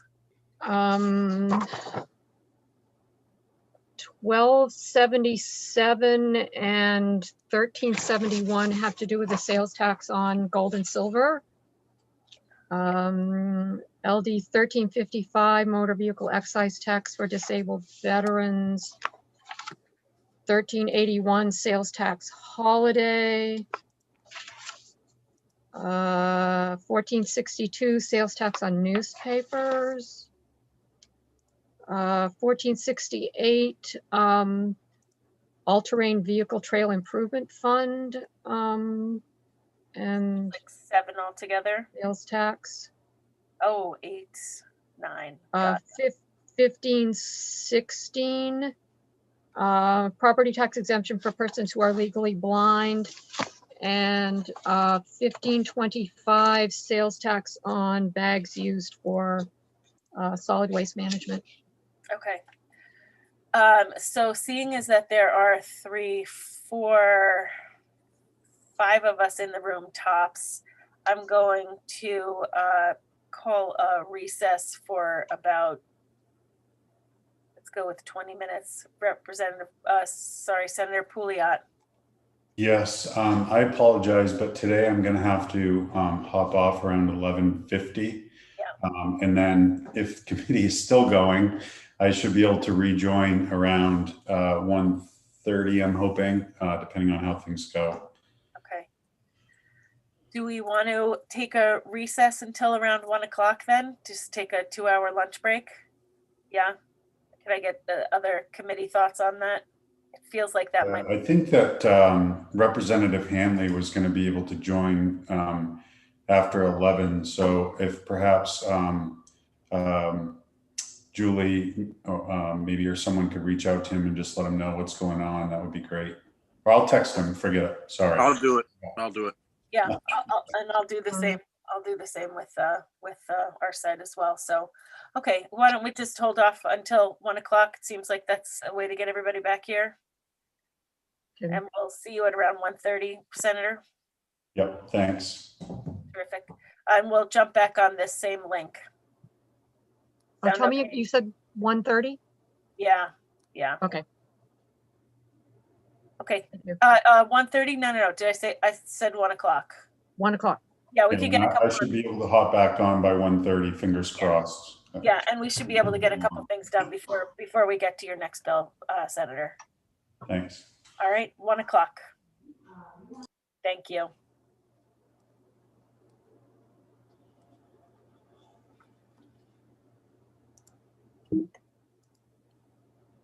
Avery, are you able to put the post up on the, so if people are looking for the, Yeah. Yeah, okay, Yeah, I'm working on it now. thank you.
How's it looking? Are we gonna have a quorum?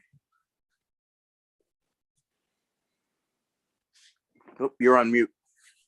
Looks like there's just 4 of us so far. Okay. Oy. Mondays.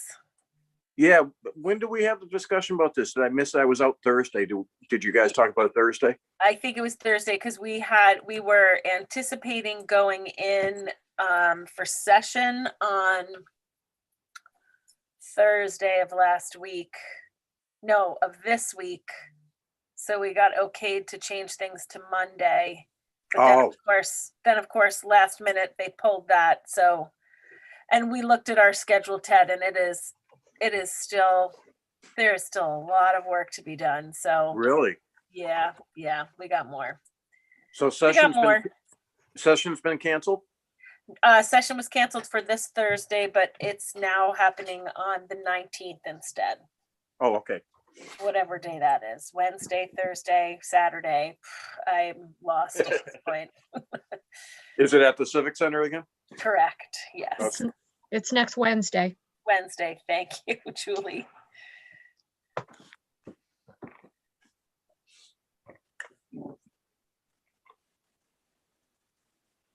So did you and Senator Chipman sign the voucher for Julie to get holiday pay for working yesterday?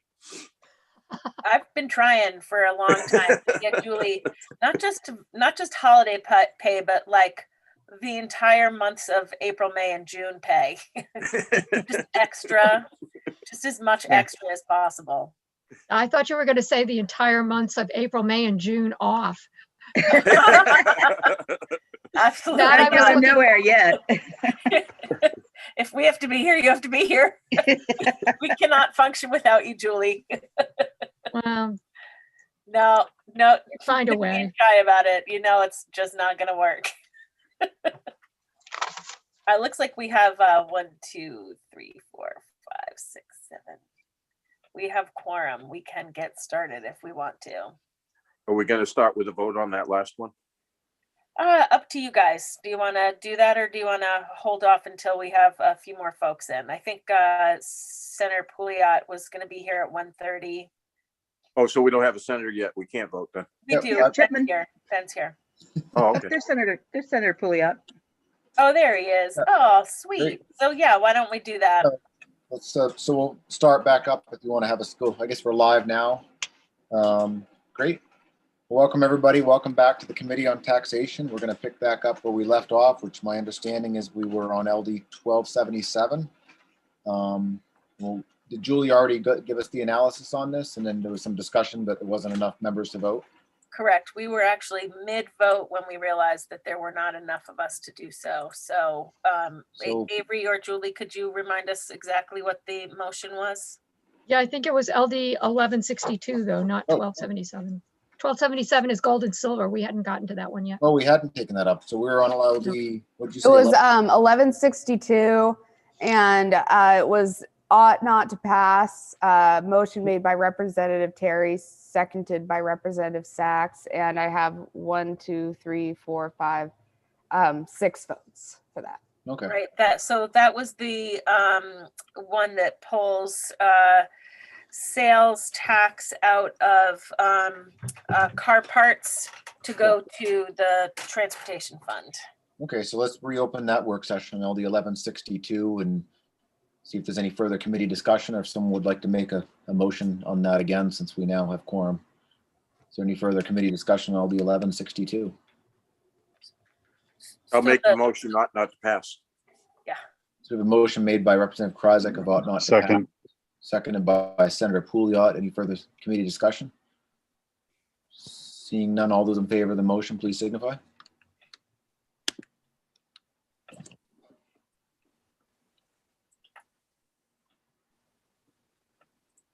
That is unanimous of all members present, I believe, although we don't have a vote from Representative Perry. I don't know if he's having some technical difficulties or not, but so unanimous of all members present and voting. So we'll close the work session on LD 1162.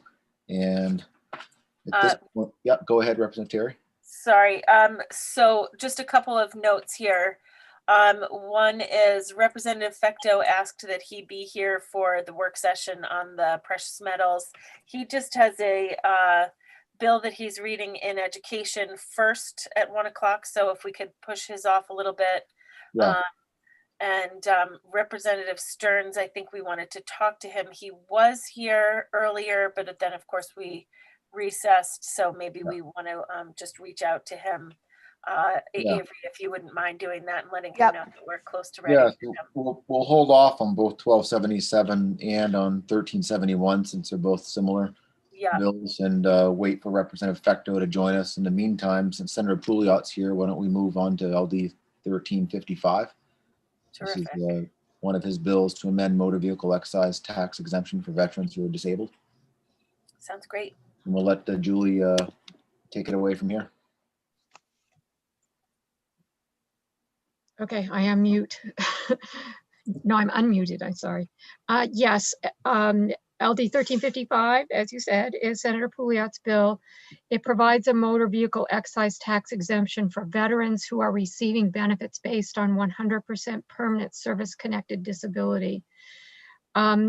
You'll probably recall that a while ago, I don't remember now whether it was last week or a few weeks ago, you had a work session on LD 1193, which was voted out of committee, ought to pass amended. Oh, I put the date in there. It was on April 27th. It contained the same language with regard to,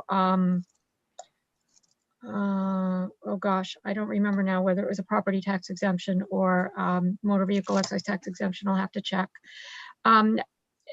And Maine Revenue Services had indicated that in terms of describing the disabled individual, that they thought that it would work better to use, and the previous one I guess might have been motor vehicle excise tax as well.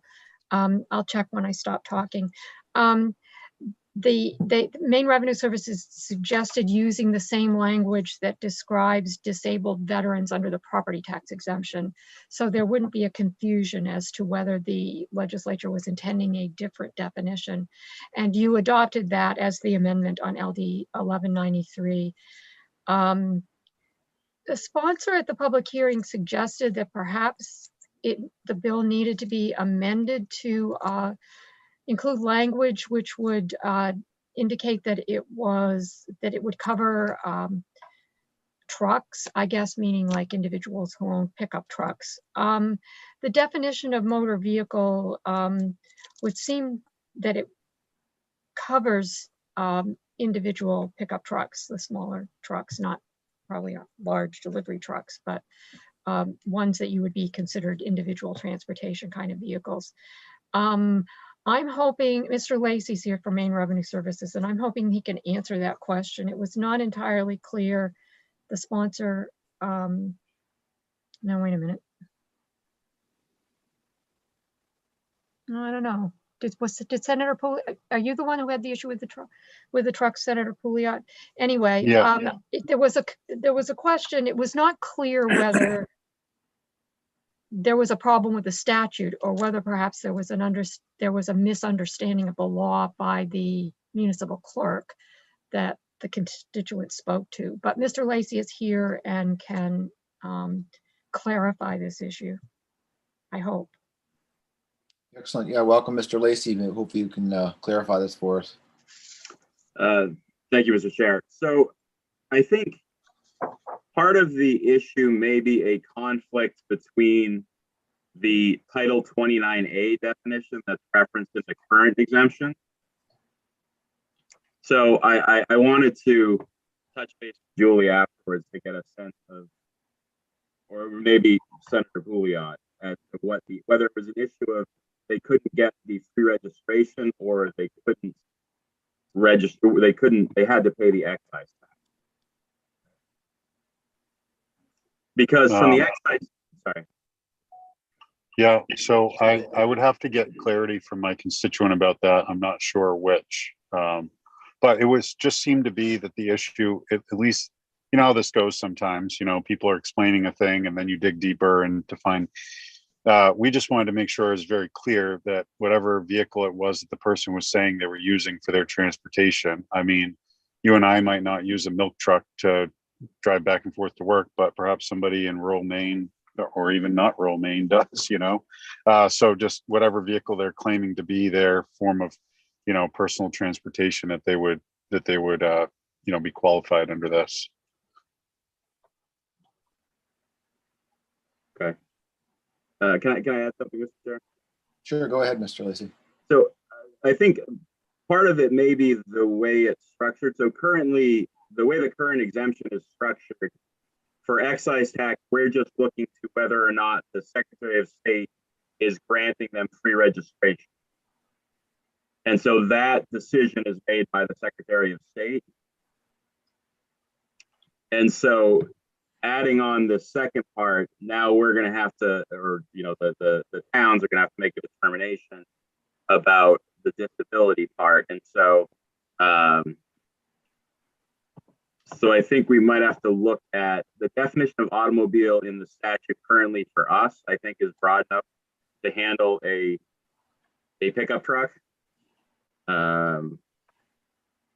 So I think that's fine the way it is. I think if someone asked us, we would tell them that a pickup truck qualified with the language as drafted. Senator Pouliot, do you have a response to that? Yeah, so perhaps it was maybe just a misinterpretation by the municipality.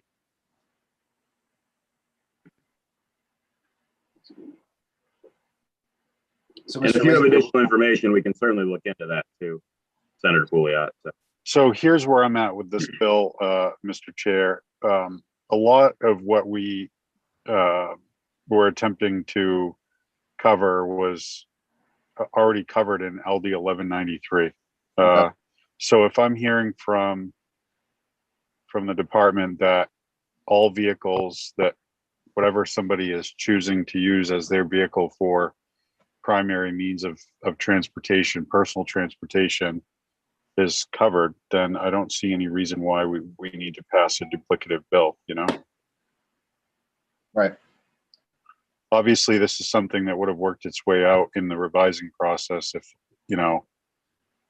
if, under normal circumstances. So we've had a lot of duplicative bills this session because the revisor's office was told for stuff to just go through. So I'm not seeing a substantive difference between 1193 and mine that would warrant passing a second piece of legislation unless somebody else on the committee feels differently. Representative Terry. You're on mute, Representative Terry. I am sorry, there's shenanigans happening here today. So I just want to make sure, and perhaps Mr. Lacy, you can answer this. If someone were to go in to a municipality with perhaps a larger van type of a thing to that's accessible. Is that perhaps maybe why the Senator Pouliot's constituent maybe had some pushback from his municipality? Is that possible? Like if it's a, you know, a commercial type vehicle, but it's also an accessibility thing? Potentially. I mean, the definition of automobile as written is any, I think it's self-propelled vehicle that has a seating capacity of less than 14 people, or Okay. 14 people or less. Okay. So That sounds pretty broad. it is, yeah, exactly. It's pretty broad. If you had a school bus that you're using as your primary means of thing, that wouldn't qualify, obviously, but the definition as written is pretty broad and should cover almost everything, I think, that someone would under normal circumstances operate as a regular, you know, means of transportation. So Okay. All right. good. So what would you like to do, Senator Pouliot? I think that with, you know, I mean, the only thing that really my constituent had asked about was changing the words automobiles to the words vehicles. And I think just to try to be more of a catch-all, but if it's 14 passengers or less, you know, any even large van that may be equipped with a ramp is going to fall into this category. So if they don't have weight restrictions, it doesn't sound like there's a vehicle weight restriction. We should be covered with the bill that was passed under Representative Brooks's bill last week, 1193. Okay. So I guess I would make a motion about not to pass on my own bill. Okay, great. So we have a motion. I'll second it. Pouliot of ought not to pass on his own bill, seconded by Representative Krajicek. Any additional committee discussion? Seeing none, all those in favor?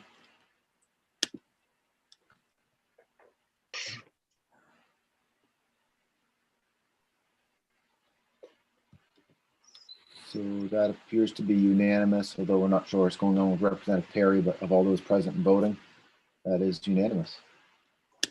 So close the work session on LD 1355. Avery, have you heard from Representative Fecto? Is he still tied up? I have heard from Representative Fecto. He will jump in as soon as he's able, and I'm keeping an eye on the attendee list. He should be reading his bill right around now. Perhaps we could go into Representative. Should we go into LD 1381? The sales tax holiday bill? Yeah. We're not waiting on anybody for that, correct? No. Okay, so let's open up the work session on LD 1381, an act to establish a sales tax holiday to help main businesses affected by the COVID-19 pandemic. And we'll hand things over to Julie. 1381 is Representative Morris's bill. It would provide a sales tax holiday on the weekend of Indigenous Peoples Day, during which there would be no sales tax on sales of tangible personal property and prepared food and the rental of living quarters, except that it would not apply to sales of tobacco products, motor vehicles, motorboats, or any item the single price of which is more than $2,500.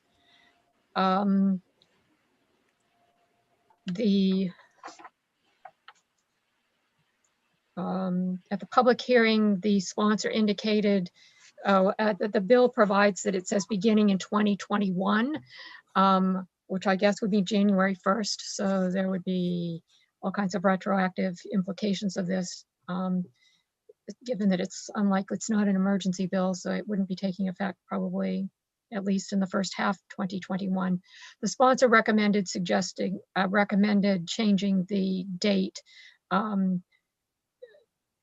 Well, actually, what the sponsor suggested was to support limiting to just 2021, but I assume what is meant is just 1 year to see how the sales tax holiday works. So it would be the weekend that's in 2021. So that's not a retroactivity issue, I guess, unless the bill is not going to take effect before October. And the sponsor also indicated that he was open to a different weekend. Some people testifying had suggested a different weekend. Sorry about. Committee discussion on LD 1381.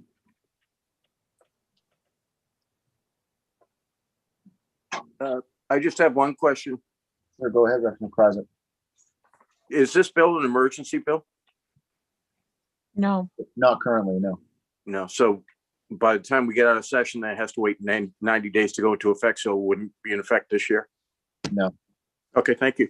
Well, it would be in effect, but later this year. I mean, we would adjourn, assuming we adjourn, say June 30th, and it would be 90 days after that. It would take effect in September or something like that. Okay, thank you. Additional committee discussion, Representative Sachs. Thank you, Mr. Chair. Yeah, I was going to make that point that if we did indeed move it even, that it would be in effect this year for 2021 if we moved it till the end of October. But I was interested in rereading all of the testimony, it was clear the retail in hospitality industry would like it in order to try and make up for some of the losses. My only pause on that is I reread Dr. Allen's testimony that says that this does not normally spur new activity, that people just change their behavior to spend on the weekend that's designated as the sales tax holiday. Because I'm interested, of course, in my district in helping Freeport spur new spending, but I'm wondering if Dr. Allen can speak to that, the evidence that this actually won't do any good, that it'll just shift spending. So you'd like to hear from Dr. Allen? If possible, Yeah, because that's what gave me pause, is I really love the intent of the bill, but don't want to impact revenues if there's really evidence that it doesn't do that, that the people will just shift their behavior to coincide with whatever weekend is the tax holiday. Yeah, they'll wait till Indigenous People Day to buy a refrigerator or something like that. Right. Again, I would be in support of moving it. It's cleaner if you do it at the end of October on a weekend that people normally wouldn't be spending. What's the thought of the bill? So I'd be supportive if we support this of moving it to the end of October, but really interested in that point. Sure. Dr. Allen, could you shed some light on whether this spurs new spending or just shifts people's behavior? Certainly. Good afternoon. I think we listed two organizations, the Tax Foundation and ITEP, who have both, was it the Center for Budget and Policy Priorities? There have been numerous groups that have looked at this issue of the effectiveness of state sales tax holidays. And the general conclusion has been that they're just shifting sales around and not creating additional sales. One of the other conclusions that from some of these reports that I remember as well is that, you're removing the sales tax. So in Maine's case, 5.5% generally. And sometimes what they've noticed is that businesses that might have had a 25% off sale or a 30% sale, lower that percentage off that they're giving because the state is already giving some additional break on it. So at one time they were fairly popular across the country. In recent years, fewer states are having sales tax holidays, although there are still a number that do on a regular basis. I know Massachusetts continues to have one. And a lot of states, they tend to be focused on particular goods that, for instance, I think Florida usually has one every year, and it's geared towards hurricane-related materials and so forth, given their propensity for hurricanes and natural disasters like that. But most research that's been done that I've seen don't seem to indicate that these are successful at doing anything in particular economically. Okay, excellent. Thank you for that. We have a question from Representative Terry, followed by Representative Carmichael. Thank you, Mr. Chair. Actually, I have a question for Dr. Allen. What is the administrative toll that this would take, not just the cost, well, would there be a cost other than, money going out of into the general fund? But is there a cost to MRS to doing this as well? Yep, and Judy's on, so she can tell you what the cost is to MRS and I think probably explain what the cost may be to retailers to. Retailers, yeah. That's I'm really interested in the retailers. No offense to you guys, I know you all do. You all can make miracles happen, but retailers, generally speaking, who have never seen something like this, I would love to know what the effect would be on them. I mean, the cost for us would really center around outreach and education and getting the word out there that this is actually happening. We wouldn't be changing our return. It would just be incumbent upon the retailers to reprogram their registers in order to not charge tax during this time. Something that might happen is retailers who aren't aware that do end up charging tax are going to want a refund of that sales tax once they're become aware. We can't give that refund directly to the retailer unless they give it back to the customer, because really it's the customer's money. And so that could be a significant complication because, as you're aware, if there was a retailer that, dealt in very small transactions, they're not likely to know who every single one of their customers are. So they would not be able to give that money back.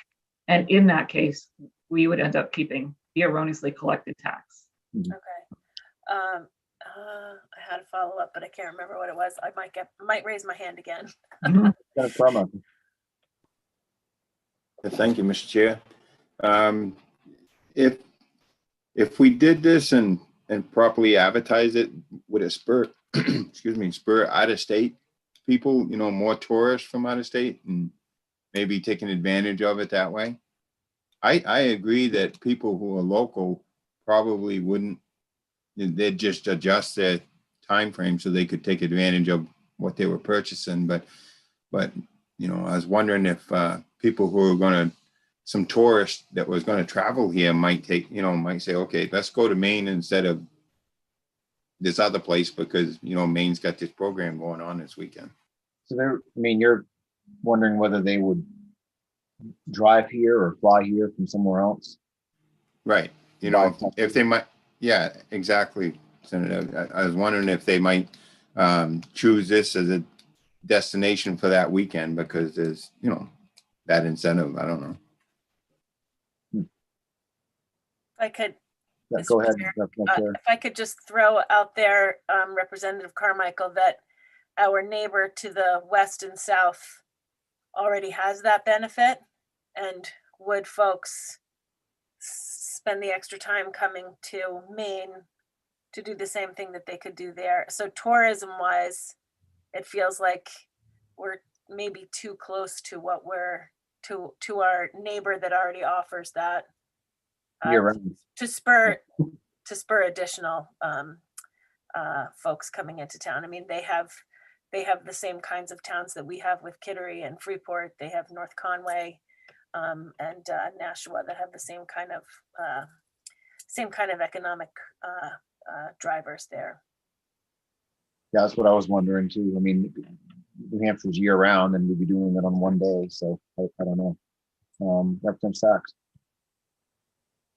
Well, I, of course, would argue that Freeport is far different and more wonderful than those places, of course. But I'm just wondering if Dr. Allen can speak to that point. If with the data that they have, they said it doesn't spur new sales, but does it also draw in people from other states in the research? Because I'm unfortunately I'm listening to the research. As much as I'd like to support this, I'm leaning against it because there just doesn't seem to be the cost benefit. But Dr. Allen, was that also involved in the research?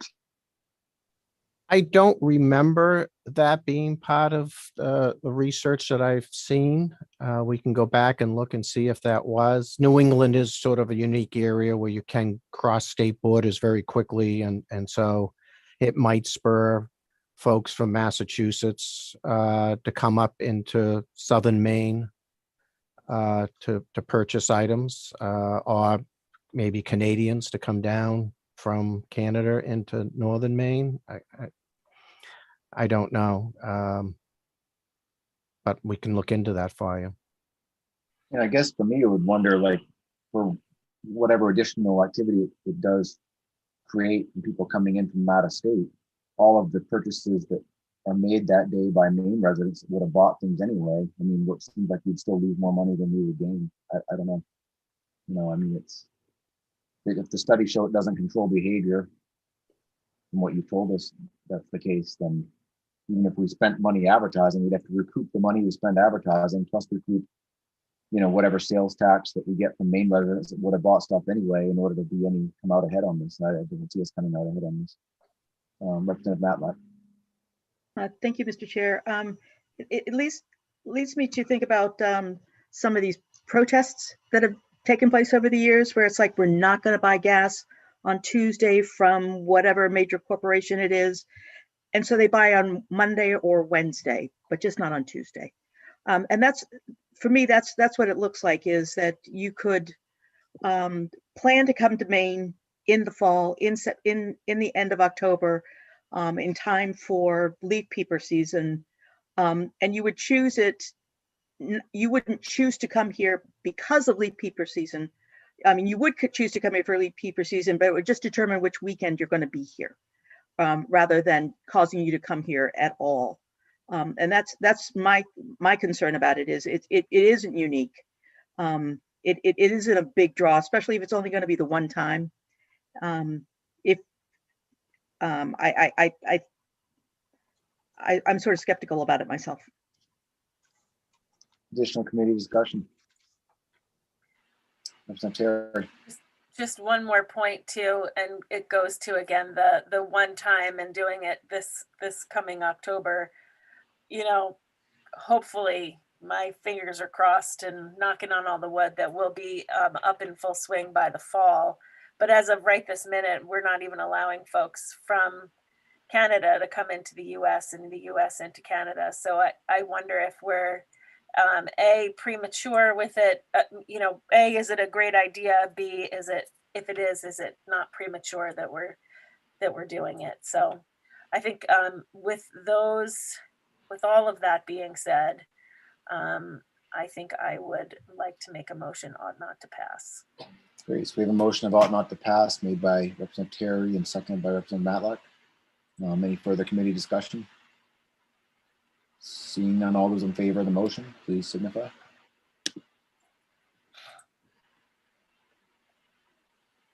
You know, FUI for the record, just for me, like FUI. I wish it would have worked. Wish the research had said yes.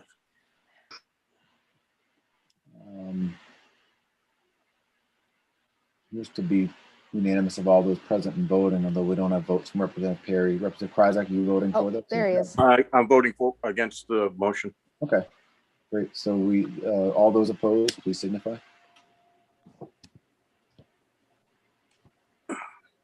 Okay, so for those in favor of the ought not to pass motion, I have Senators Chipman and Pouliot, Representatives Terry, Matlack, Sachs, and Carmichael. And for those against the motion, I have Representative Kryzak. And is that just ought to pass? Yes. Okay. It's going to have to be ought to pass as amended for fiscal note, at least. Okay. Always. Right, so that motion carries, so we'll close the work session on LD 1381. Moving right along, why don't we open up the work session on LD 1462, Representative Babbage's bill to serve the public interest and promote journalism and save jobs, restoring the sales and use tax exemption for newspapers. Yes, this bill would provide a sales tax exemption for sales. This is the one that has the confusing date, beginning January 1st, 2021. Again, that date is an issue that will need to be addressed if you're going to be moving forward with it.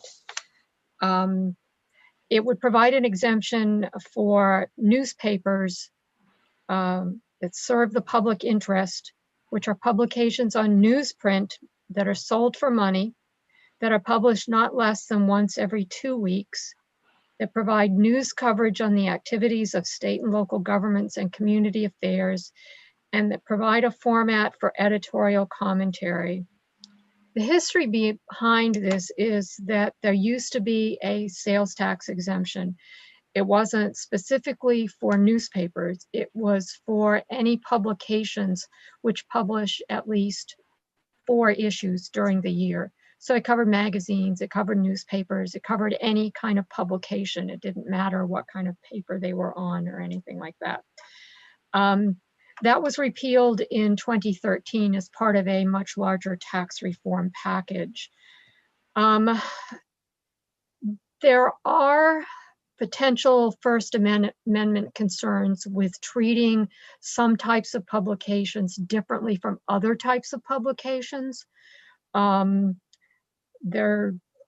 recalled from years ago research that I did. I don't even remember what the reason for doing the research was, but there is a US Supreme Court case related to a law that Minnesota tried to pass to tax certain publications, large publications essentially, different on their purchase of printing ink. And the US Supreme Court said, no, you can't do that. You can't treat some publications differently than others. You have to treat them all the same. So it's not that you can't tax them, it's if you're going to tax them or alternatively exempt them, that they have to all be treated the same. Otherwise, there may potentially be a First Amendment challenge. I'm not aware of any cases that are attempting to tax certain types of publications the way this bill is, but it is a potential. I can't tell you for sure that it's unconstitutional, just that there's a question. Maine Revenue Services has some technical concerns in terms of retailers and the state being able to identify what categories of publications fall into this, under this category, and in terms of the state or making a distinction as to whether a publication meets it's pretty easy to tell whether something is published on newsprint, but whether they provide a format for editorial commentary or provide news coverage of the activities of state and local governments and community affairs. Those may be judgment issues, which the state making a decision as to what category something falls into could potentially be a problem. And obviously the application date needs to be changed so that people could not seek refunds for the sales tax that they paid on newspapers previous to the time that it goes into effect. Julie, could this bill just be amended to essentially repeal whatever was passed in 2013? So the old law would come back on the books, and I mean, that was okay. There was no challenges to that, no constitutional problems as far as you know with that, right? I mean, that provision would be much broader in terms of, I mean, it basically treats all publications the same based upon how many times a year that they publish. So if they have 4 editions during the year, they'd be exempt. If they don't, they would be subject to tax. Right. I mean, it seems like just, amending this bill to essentially, bring back what we had prior to 2013 and repeal the changes made in 2013. Undo that, so to speak, then that would maybe be a better way to go. So it's not any problems that this could run into. I assume it would be safer. I don't know if the previous law was ever challenged. It seems like it would be okay, but until somebody challenges it, the court decides, we don't 100% know for sure. But yeah. Okay. The committee discussion on this bill.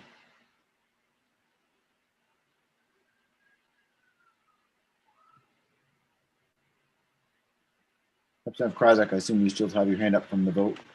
Did you want to say something? Oh, okay. Nope, sorry.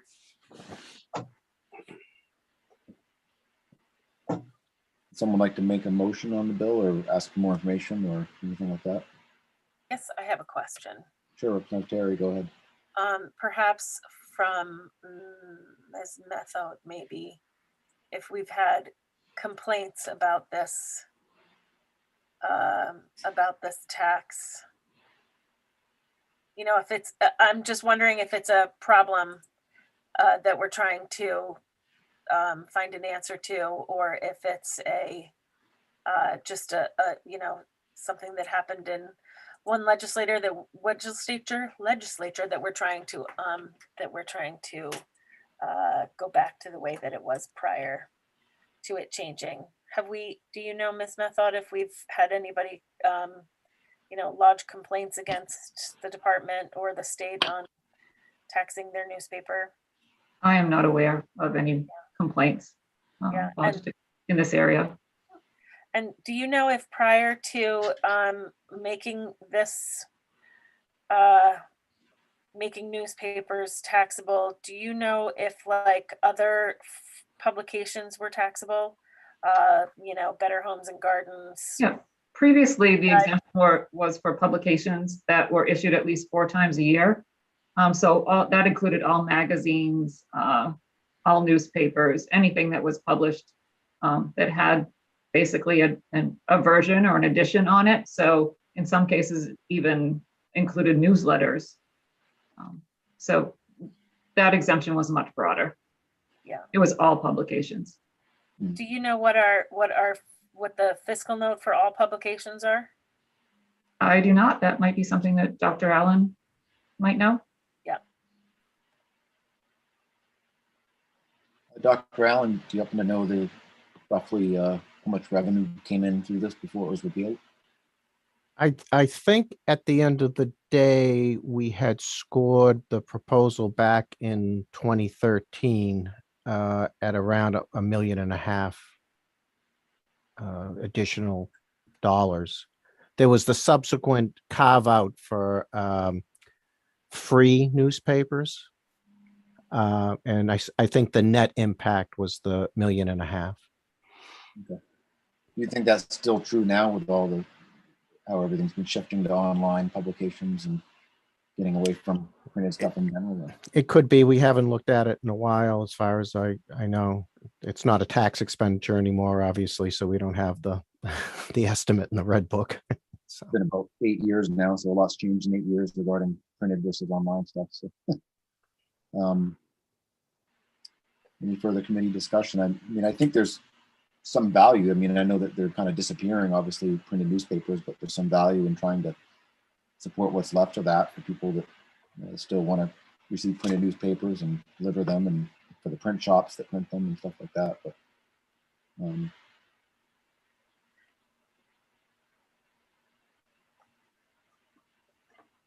so what would folks like to do on this bill?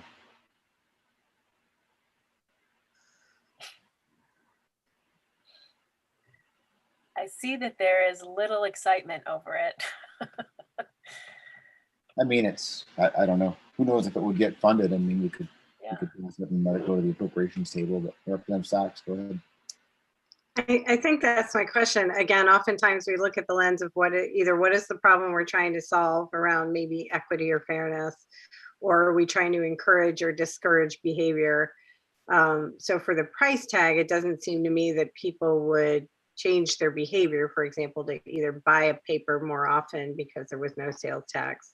It's a big fiscal note, but by the same thing, you want to help an industry. I happen to be a fan of newspapers. So that's why I'm struggling with what to do with this bill. I'm sort of neutral on it, and I'd love to hear from other folks. It doesn't feel to me like a bill that needs doing, but really agnostic, I think, on whether this is the right way to encourage people to buy newspapers or support the industry. At the time, I was serving in the legislature, it seemed like kind of a punitive tax that was put forward by someone who didn't like newspapers. Don't want to get into names, but for folks who were here at the time, I think they know what I'm saying. And it's kind of unfortunate that happened. I'm not sure if it's discouraged people from buying newspapers, but it does seem to be a little bit of an issue of equity. For folks that receive their news online, I don't think there's a sales tax on that, but yet if they go purchase a newspaper to read their news, they pay a sales tax. So I don't know. You pay a sales tax on the online version as well. Oh, you do? Oh, yes, definitely. I pay a sales tax on my Press Herald subscription. Oh, yeah. So it's online as well. All right. Yeah. Senator Pouliot.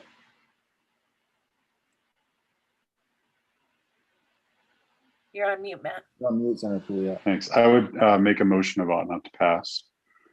I gotta second it. So we have a motion about not to pass. It's been made by Senator Pouliot, seconded by Representative Terry. Any further committee discussion? Seeing none, all those in favor?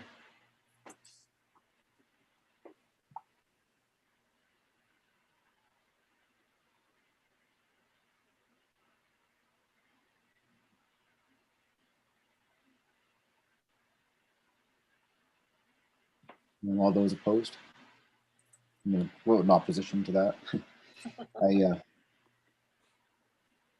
don't think that news should be taxed. So we'll close the work session on LD 1462. Is your motion ought to pass as amended? Yeah, I would ought to pass as amended with the amendment would be to simply undo what was passed in 2013. I think that helps clarify the issues that were raised in the analysis. Okay. So just to be clear, Senator, just so, for my own self, that's untaxing all printed publications that are printed over 4 times a year. Yeah, I mean, I just want to undo what was done in 2013. Okay. You know, I don't know whether that is what caused the tax on the online, or I'm assuming that it is, but to just undo what was done in 2013. I mean, I remember at the time why it was done. I didn't support it then. It was a punitive proposal. So that would be the amendment. Cool, fair enough. Great. So we'll close that work session on LD 1462. I'm going to pass things over to you, Representative Terry, because I need to go to work. So Absolutely. Have will, fun signing papers. yeah, sounds good. I'll see you guys later. Thanks very much. Okay, so it looks like Representative Stearns is with us to talk about his amendment. Avery, if you wouldn't mind moving him over to the Zoom or to our work session. And Julie we'll take up next LD 1468 and act to support all-terrain vehicle trail improvement. Julie. Madam Chair, do we have a quorum for point of order? I'm so sorry. Do we have a quorum with Senator Chipman leaving of 7 votes to be able to vote? My screen is jumping. If we can get Rep Perry back, we would. Right. I see he's here, but he hasn't been voting, but so I just didn't know if we had enough to continue. We certainly have enough to continue the discussion. When it comes time to voting, we'll have to pry Representative Perry out of his noon meeting. Julie, you're up. You're on mute.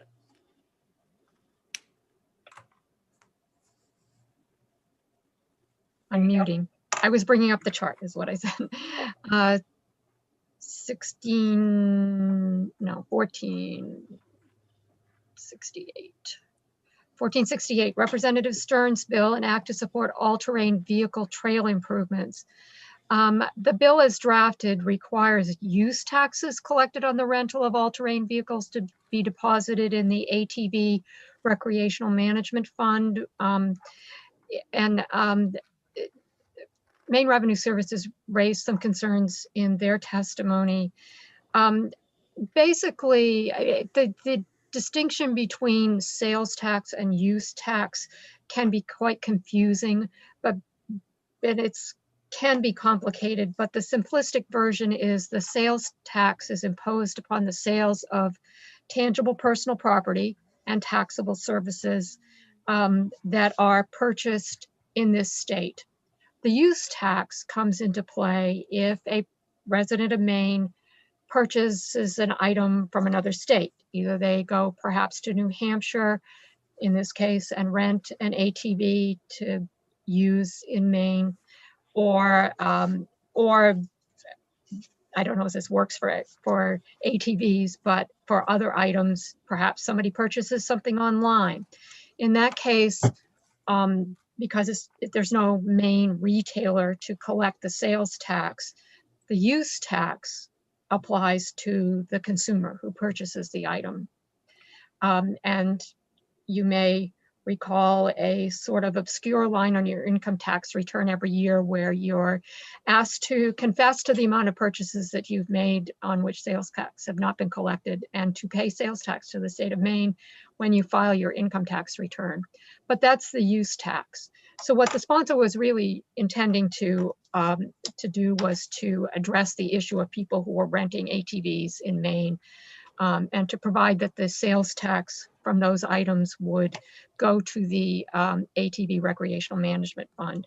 So the sponsor has proposed an amendment, which I can bring up for you and he can describe in more detail, I assume. But the amendment would move the language from the use tax chapter in the law to the sales tax section in the law. If sales tax is required, say a person did go to New Hampshire, there's a dealer right over the line and they rented something there and brought it back and used it in Maine, it would still apply on if it's located in the sales tax section. So it does not need to be located in both sections. The other thing that clarify the sales and provide, oh, my notes are not very clear. Oh, okay. The current the issue raised by Maine Revenue Services is that rental of ATVs is like rental of automobiles in that they are both considered motor vehicles under the sales tax law, and 10% of the revenue of the sales tax from renting those vehicles currently goes to the Multimodal Transportation Fund. So what this amendment also does is to say that after the 10% has gone to the Multimodal Transportation Fund, the original bill did not deal with the issue, so there was a conflict. So the amendment would say that multimodal still gets its 10% and the remainder would go to the RV fund. And I have that amendment, which I can share for you, whichever, or perhaps you'd rather see yourselves, not yourselves, of course, but each other. Or you might want to hear from Representative Stearns as well. Oh, and the amendment, the proposed amendment was emailed to you yesterday, so you did receive it in the mail. And for people who access things online, it is also available on the Taxation Committee Materials website under LD 1468.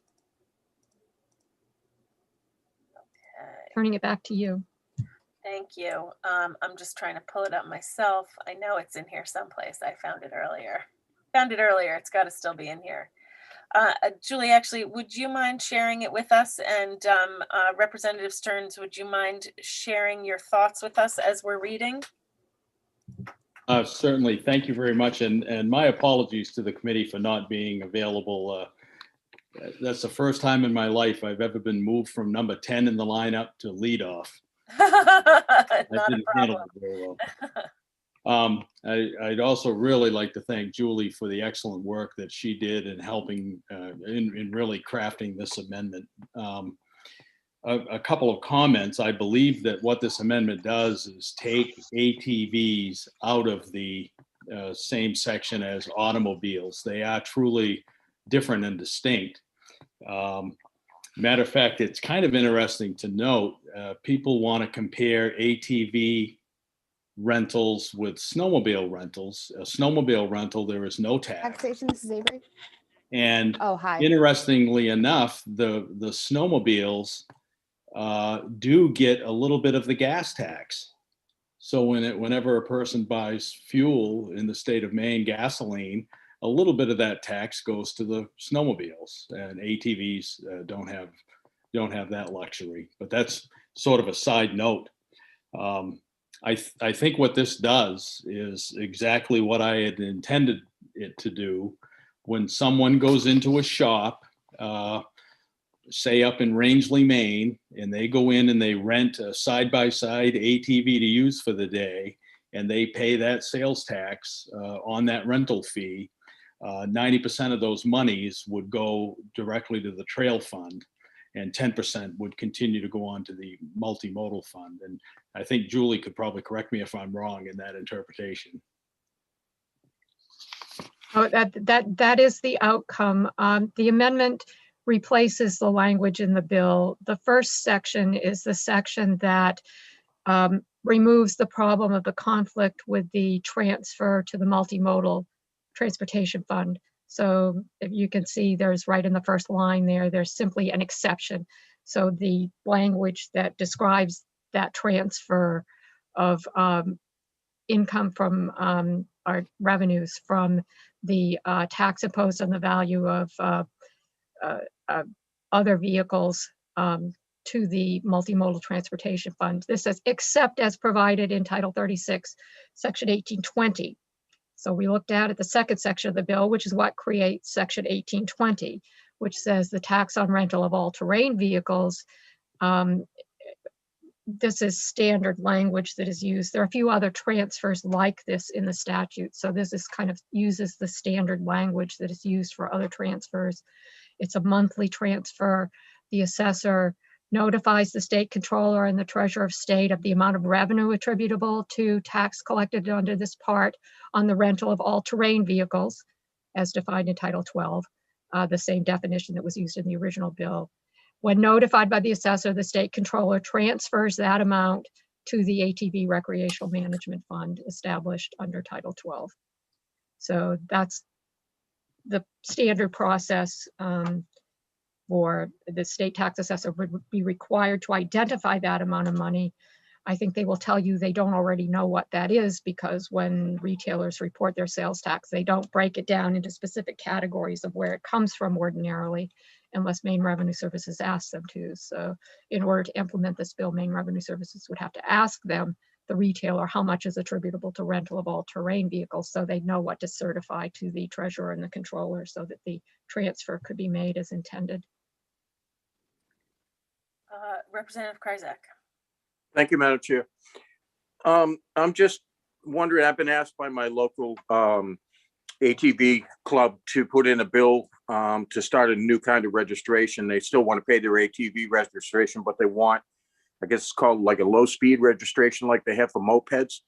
If we take this out of the multimodal and give it its own designation, would that language not allow that to happen, to have a registration to drive on the roads?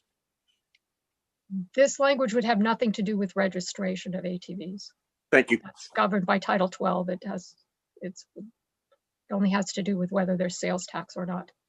Okay, thank you. Well, not whether there's sales tax or not, but what happens to the money from the sales tax. Right. So I just want to make sure that I have my columns down here. And Representative Stearns, I think you answered this last time, but I wonder if you would indulge me one more time.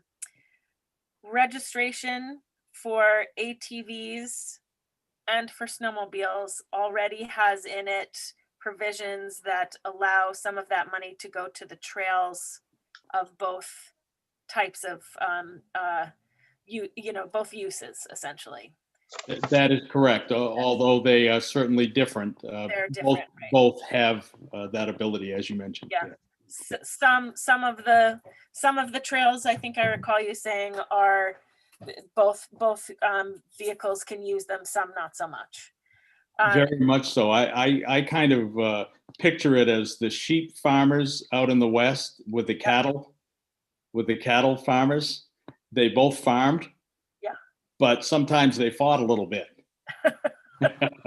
Oftentimes, like a railroad bed or a large trail like that will be used very easily with both, both ATVs and snow sleds, whereas another piece of land might not be, they might not be inclined to share as well. Okay, terrific. And then as far as the rental sales tax goes, only ATVs are being charged for that at the moment. Snowmobiles are not. That's correct. Okay. So Dr. Allen, may I ask a question of Dr. Allen? Is he still here? I've lost all my screen, most of my screen. Maybe actually Ms. Methout would be perfect for the answer to this on sales tax of rentals. Is there a particular reason why we don't charge sales tax on one, but we do the other? Yes, so a little bit of context around here. So the definition of an automobile in the sales tax statute reads, a self-propelled four-wheeled motor vehicle designed primarily to carry passengers and not designed to run on tracks. So that takes the snowmobiles out of it. Maine imposes a 10% tax on short-term rental of automobiles. Automobiles include ATVs in this definition. So when you go to rent an ATV, you pay a 10% tax on that rental. This amendment, all of that tax, all of the short-term rental tax on automobiles, from your rent-a-car place and the rental of ATVs, all of that money goes into the multimodal fund, 100% of it. Okay. This amendment would take 100% of the 10% tax on ATVs and send it to this trail fund. 100, say that one more time, 100? It would take 100% of the 10% tax on ATVs and send it to the trail fund instead of sending that 100% to the multimodal fund. And do we have a price tag on that? I do not. We can find out though, because although they don't, so we have one line on the sales tax return that says short-term rental of automobiles. Reported on that line is every car rental place and every ATV rental place. We would need to go into the data and find out, which kind of vehicle was being rented. Yeah. And was it put there, was it specific to ATVs to go into this because we needed funding for the multimodal fund, or do they just fall into that category? It's just by virtue of the fact that they do fall into the definition of automobile. Okay, gotcha. Representative Kryzak. Thank you, Madam Chair. I guess I misunderstood the amendment. I thought that the 10% would still go to the multimodal fund, and then 90% of the sales tax that were left would go to the trail fund. Did I hear that wrong? I misspoke. Ms. Method is right. It's 100% that goes from one place to the other, not the 10%. Okay, thank you.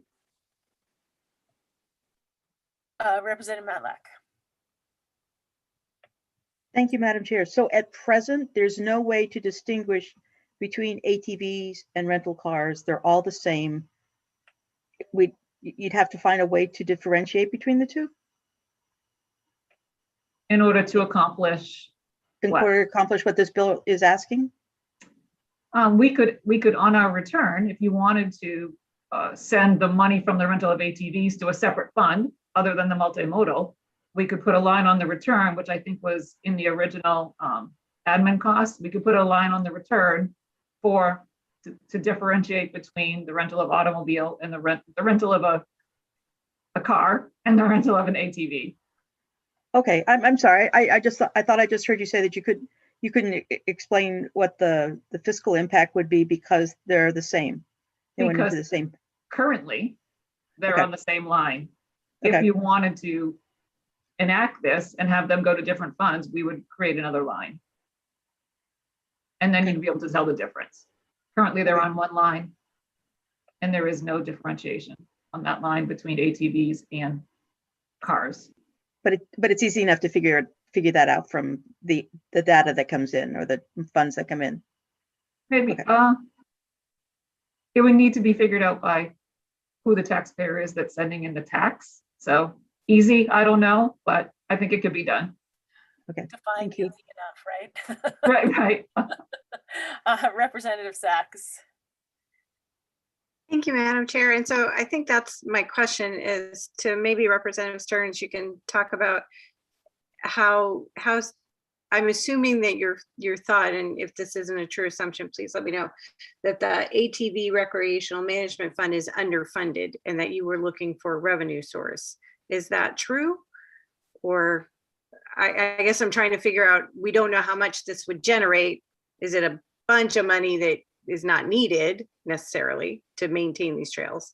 Trying to figure that out. I'm hoping you can help me. It's a combination of things. Yes, it is underfunded. And two, it is an enormous economic driver in rural areas. These ATVs, for whatever reason, are extremely popular. And it's generating an enormous amount of revenue in the rural areas. Secondly, it was the piece that as we studied ATVs last year when I was in IF&W, we really studied those a lot. It really stuck out to me as being odd that a snowmobile rental had no fee, similar to a ski lift ticket or I think golfing, those kinds of things. Whereas an ATV did have a sales tax on it. And the money, again, I thought through that and thought, well, they shouldn't be taxed. And then I said, why not tax them, but have the money go directly to benefit that activity? By having it go 100% into multimodal, you're really looking at roads and bridges that often ATVs can't access. Sometimes they can. Sometimes they do come onto the highways. But I think by having part of it go to multimodal, that would cover the small percent of the time that these vehicles do use that type of infrastructure. And the rest of the time, it would go directly to improve the trails. And by improving the trails, you're going to increase rentals and it'll be a good economic driver. I don't know if that was a long-winded explanation. I hope I answered your question. Well, I agree that with your intent, I see why, based on Ms. Metho's definition of why it's a vehicle as opposed to snowmobiles. I'm all in on that. So for me, it was just, we don't know how much this would generate, nor did I see anything to talk about what was the need.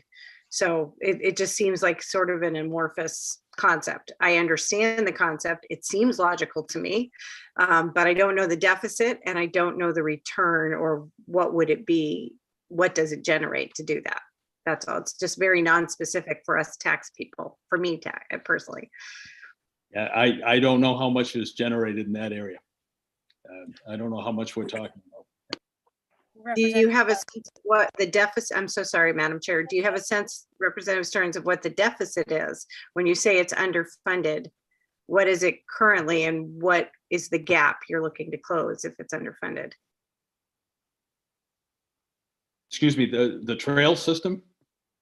Yeah, when you said that this is indeed underfunded, wondering what those funding levels are now and what is the gap you're looking to overcome? I using don't these have funds? that rate with me and it would be really difficult for me to quantify.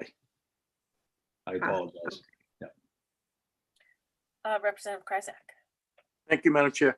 Representative Stearns, so if I heard you correctly, you'd be okay with leaving the 10% in the multimodal and then the 90% that's left would go to the trails? Yeah, I'm a little bit confused on that as well. It's been bounced around a couple times, but that would work, and that seems fair. Up until recently, by recently the last decade or so, the ATVs have really been limited on whether or not to use roadways and bridges at all. That has become more lenient. The legislature has allowed local municipalities to create what are known as access routes. So in some rural communities, these vehicles use the roads fairly often. In other places, it's far more restricted. But I think that would be fair to answer your question, Representative Kryzak. Thank you. And I'd say anecdotally, when this came up at the dinner table, my husband's high school classmates regularly in the 80s rode their ATVs to school. But they were three-wheelers then, so they weren't taxed. Very possible, very, very possible. Okay. Further committee discussion. Okay. I make a motion. You can make a motion, Representative Kryzak. However, 1, 2, 3, 4, 5, 6. We are once again short on being able to take a vote, sadly. So I would. Madam Chair. Yes, go ahead, Senator Puglia. I'm wondering if we ought to table these or something. I don't know, because I mean I have a hard stop at 2:30, and I think we still have 2 more of my bills left, and we can't run them. You know. We do, don't and know. we also are missing the one other person that wants to participate. We could really only do one other bill at this time and still not able to vote on it. So I am in agreement with you, Senator, about tabling. And perhaps we could squeeze them in tomorrow, you know what I mean? Because we've got work sessions in the morning.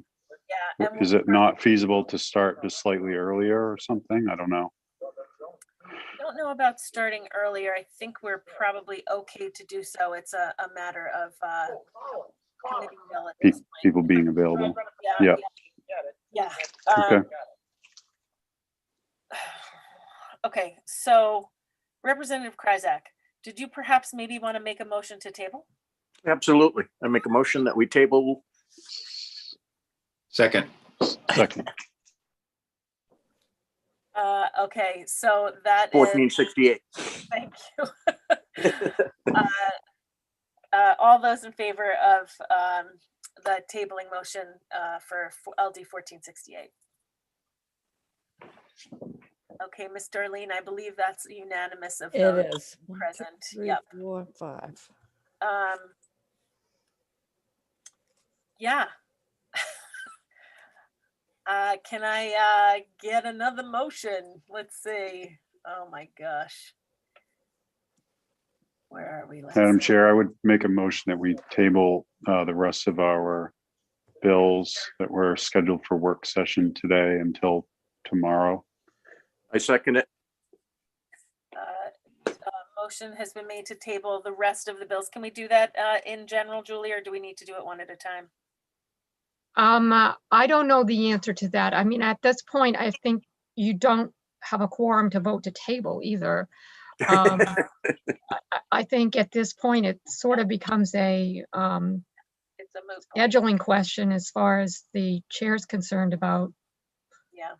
given that you feel that it would not be advisable to work the remaining bills this afternoon, that it seems to me it just becomes a question of rescheduling them, but I mean, it's really your decision. This is Yeah, I was beyond going over the my schedule. ability to tell you what the official rule is. Yeah, I think there's. Maybe, I don't know if Ms. Semino has confronted this situation before. I noticed, for those of you who, I don't know if everybody knows Darlene Semino, she's the clerk for the Transportation Committee who's filling in for Avery. Thank you, Darlene. You're welcome. And it has happened before when we don't have a quorum. We just table it unless you get permission from the Senate and the House, I believe, to continue without a quorum, and we don't have a senator, so. Yeah, right, exactly. Senator Pouliot's going to leave in just a couple minutes. Yeah. Okay, so I'll be official and accept the tabling motion on the remainder of the bills. Julie, we will be discussing scheduling tomorrow afternoon anyway. Oh, look at that. Representative Perry's with us. You guys need to stop switching positions too, because I was counting him as a senator. Okay, let's finish up Representative Stern's bill since he is here with us right now. I do know that we are going to lose Senator Pouliot in a second. Let's just take a quick peek after this and see if we can get his bill done within the next 16 minutes. So a motion has been made, ought to pass as amended on LD. Gosh, remind me what it was. Is it 1468 that we're on? 1468. It's been seconded by Representative Carmichael. All those in favor? Madam Chair, Oh, yes, absolutely. I want to add to the amendment that the 10% will go to the multimodal first, and then the 90% will go to the trail fund. Is that not how it was written? No, Oh, it was written differently. it was written that 100% would go to the trail fund and multimodal wouldn't get any. Okay, so Julie, you got that okay? First of all, can you tell me who made the motion and who the second was? Yes, Representative Kryzak made the motion. Representative Carmichael seconded it. Thank you. Yes, my understanding is the intent to include the sponsor's amendments, but to make the change to provide that 10% of the sales tax revenue would go to the multimodal fund, 90% would go to the ATV fund. Correct. That's correct. Okay. All those in favor?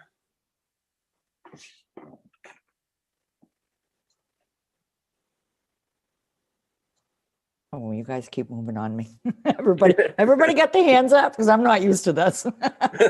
Leave them up till I say done. All right, Joe Perry.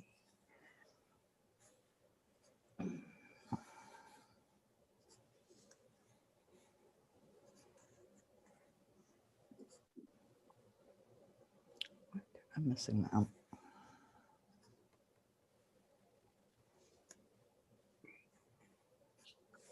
Okay, so I have Senator Pouliot, Representative Terry, Matlack, Perry, Sachs, Krayzak, and Carmichael. That's great. Awesome.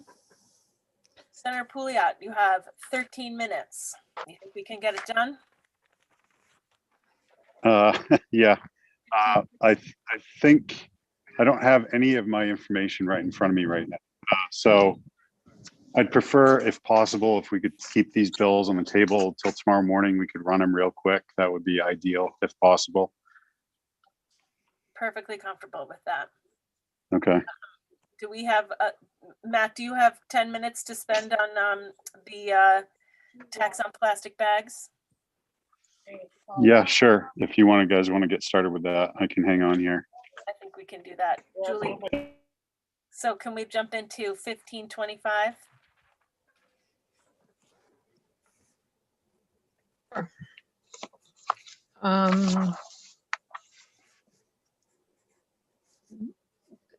LD 1525, Representative Tuttle's bill would provide a sales tax exemption beginning January 1st, 2022 for sales of plastic bags that a municipality or other political subdivision of the state requires for the storage or disposal of solid waste in accordance with a solid waste management program adopted by the municipality or subdivision. From the testimony at the public hearing, it seems to me that there's some degree of confusion with regard to exactly what's going on here. I don't know whether it's one instance. I know that Representative Tuttle was, I think, referring to an instance in Sanford, which he represents. But currently, municipalities that purchase things do not have to pay a sales tax. So when a municipality purchases something, it's exempt from sales tax. If a municipality sells something, that sale is not exempt from sales tax. So the municipality is required to collect and remit the sales tax. It sounds to me like this situation becomes even more confusing, and I'm not sure that I understood exactly what the situation is, but it sounds like there's a provider of the bags. There's the, can't remember whether Sanford's a city or a town. There's the municipality of Sanford. There's the stores, the retailers where the bags are found by the customer, and there's the customer. Now, who exactly is the seller of these bags and who is the purchaser of these bags is not clear to me. I do not know whether the city or the municipality is purchasing them from a company that provides the bags, or whether they're just making a contract that the people who provide the bags will provide them to the store and the store will charge the customer, or whether there's some sort of agreement that the town pays the producer of the bags and should be being exempt, or it's not clear to me what the situation is here and what the bill needs to do. The only thing I can tell you is for sure that whatever the municipality purchases, it does not have to pay a sales tax on. What the situation is with this particular instance, I don't know. I don't know whether Ms. Mithote is familiar with this situation and can explain what's going on here or not, but I can't. I can, Madam Chair. Excellent. Let's start with Representative Krayzak. The city of Sanford buys the bags and then they give them to the grocery stores like Hannaford's and things like that. And then the constituents come in and buy the bags there. But because it's at a grocery store, no sales tax is being charged. So we are charging the city of Sanford for those bags that they're selling to the people in the municipality. And so they don't pay the tax when they buy the bags from the manufacturer, but they are being charged the sales tax from when the people buy them at the grocery store. So that's what they want to have eliminated. So that they are getting their, so the city is being charged Yes, 5%. yes, because you don't get charged 5% in the grocery store if you buy trash bags. So they don't charge the 5% there. So like Hannaford's is not collecting the tax. So the city of Sanford has to pay the tax on how many bags that they sell over the year. Okay. Representative Perry? Yeah, I'm not sure that's exactly correct. I charge sales tax on trash bags at my store, and I'm pretty sure I pay sales tax on trash bags at Walmart or Hannaford or where have you, if the city of Sanford was buying the bags and giving them to the people of the town for free, then they would be exempt. But trash bags are taxable, and these would be the only tax exempt bags anywhere in the state if no one was paying it. So I feel like, I called my city manager and asked her who owns my trash can out front, because we have a new system in Bangor where they provide us a can, and it's the collection company that owns it. And sales tax was paid on that can, and they dump it for me every week. So I just think this bill, they might not want to pay the sales tax in Sanford, but I think that is an unnecessary carve out, as long as trash bags are taxable. So the city of Bangor paid sales tax on the barrels. No, because the city of Bangor does not own it. They contract with Casella, who bought the cans and gave me the can, and I used their can. Casella paid the tax on the trash can. The city manager from Sanford told me that no tax would have been paid on my trash can. Maybe that is the case if the city owned it, but I would still be paying sales tax on the bags I put into that can. So Casella did pay sales tax on the purchase of the barrels. Yes, my bill bill. of their customers. They're Yeah. not charging a sales tax. Okay, gotcha. Ms. Method. There you go. Your turn. Okay, I think I can get a little bit of an explanation about this. So this kind of thing started back, I think, in the 1990s. The way that we understand it is the municipality purchases the bags. They contact retailers who are willing to sell them, and the retailer, the vendor of the bags that the city purchased them from, sends an allotment to the retailer. The retailer then sells the bags for, let's say, $2.25 to the customer, does not collect sales tax. The retailer gives the money to the vendor gives it back to the municipality. When the municipality is purchasing these bags, so they're probably paying, 15, 20 cents a bag. When they get sold in the store, they're $2.25 a bag, because really what you're purchasing in the store is trash removal, right? You're really not purchasing this bag. You're purchasing $2.25 for a 50-cent bag, because it's going to allow you to get rid of your trash. So in recognition of that, we said, okay, the tax is not due on the $2.25, because what the customer is really purchasing is trash removal. But the city is, in essence, selling trash bags. And so we allowed the city to pay the tax on their cost, which is much less than what the customer pays in the store. There is no exemption for sales by cities and towns, and they really are, in essence, through their retailer, through their agent, the retailer, selling trash bags.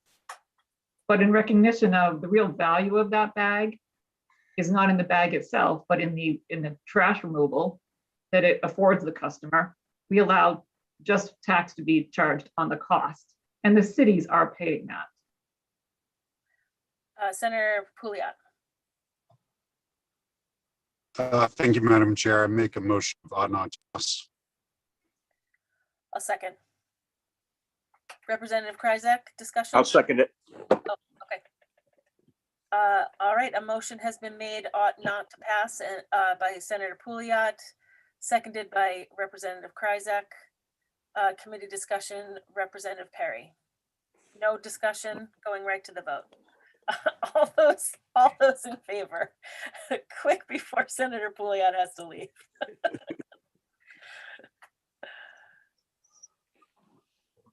Okay, it's unanimous, ought not to pass.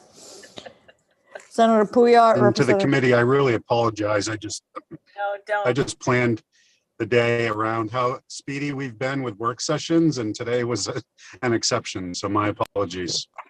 Homestead, Homestead. All right, well, then we will conclude the work sessions for today and take up, I think we did okay, Julie. It looks like we've just got 3 or 4 that we need to tackle within the next couple of days. Madam Chair, before Senator Pouliot leaves, I move to table the rest of the bills left in work session today. Second. All those in favor?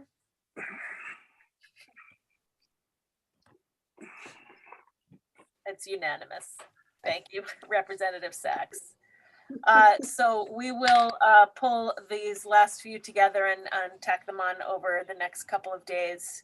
I think I just need to say that we are in crunch time, of course. Everybody knows this.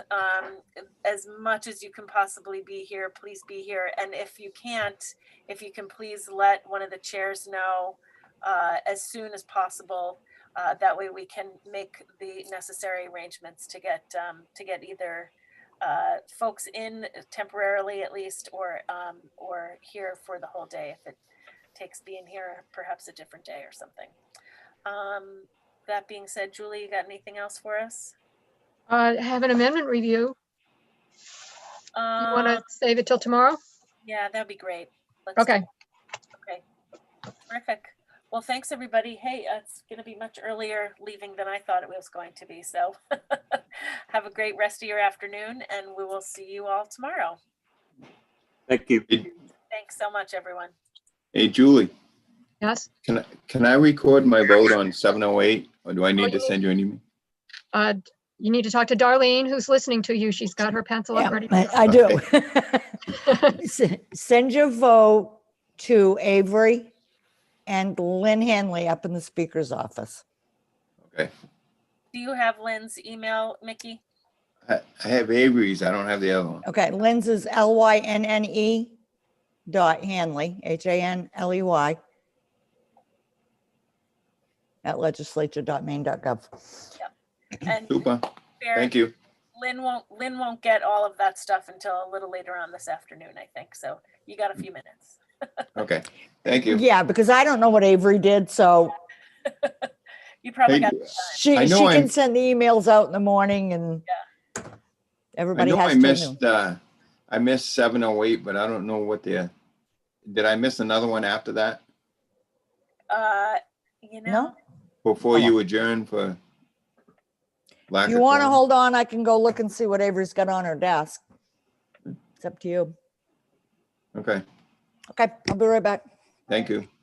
Representative Collings. We are tabling the rest of today's work until a later day. We've just got a couple bills left, but we have lost a senator and quorum, so we're going to do a little extra work in the next few days. All right. You're on mute, Representative Collings. Oh, I just got free to join this meeting again, so I apologize. Oh well. It's a crazy day. We have no senator at this point, so we're kind of at a bit of a loss anyway. So, Diane. Shoot. That's all right. No worries. It's Monday. Julie, I'll give you a call in a couple minutes. We can kind of come up with a strategy. All right, Mickey. Good luck with everything. Darlene's got it all under control. Thank you. All right. So long.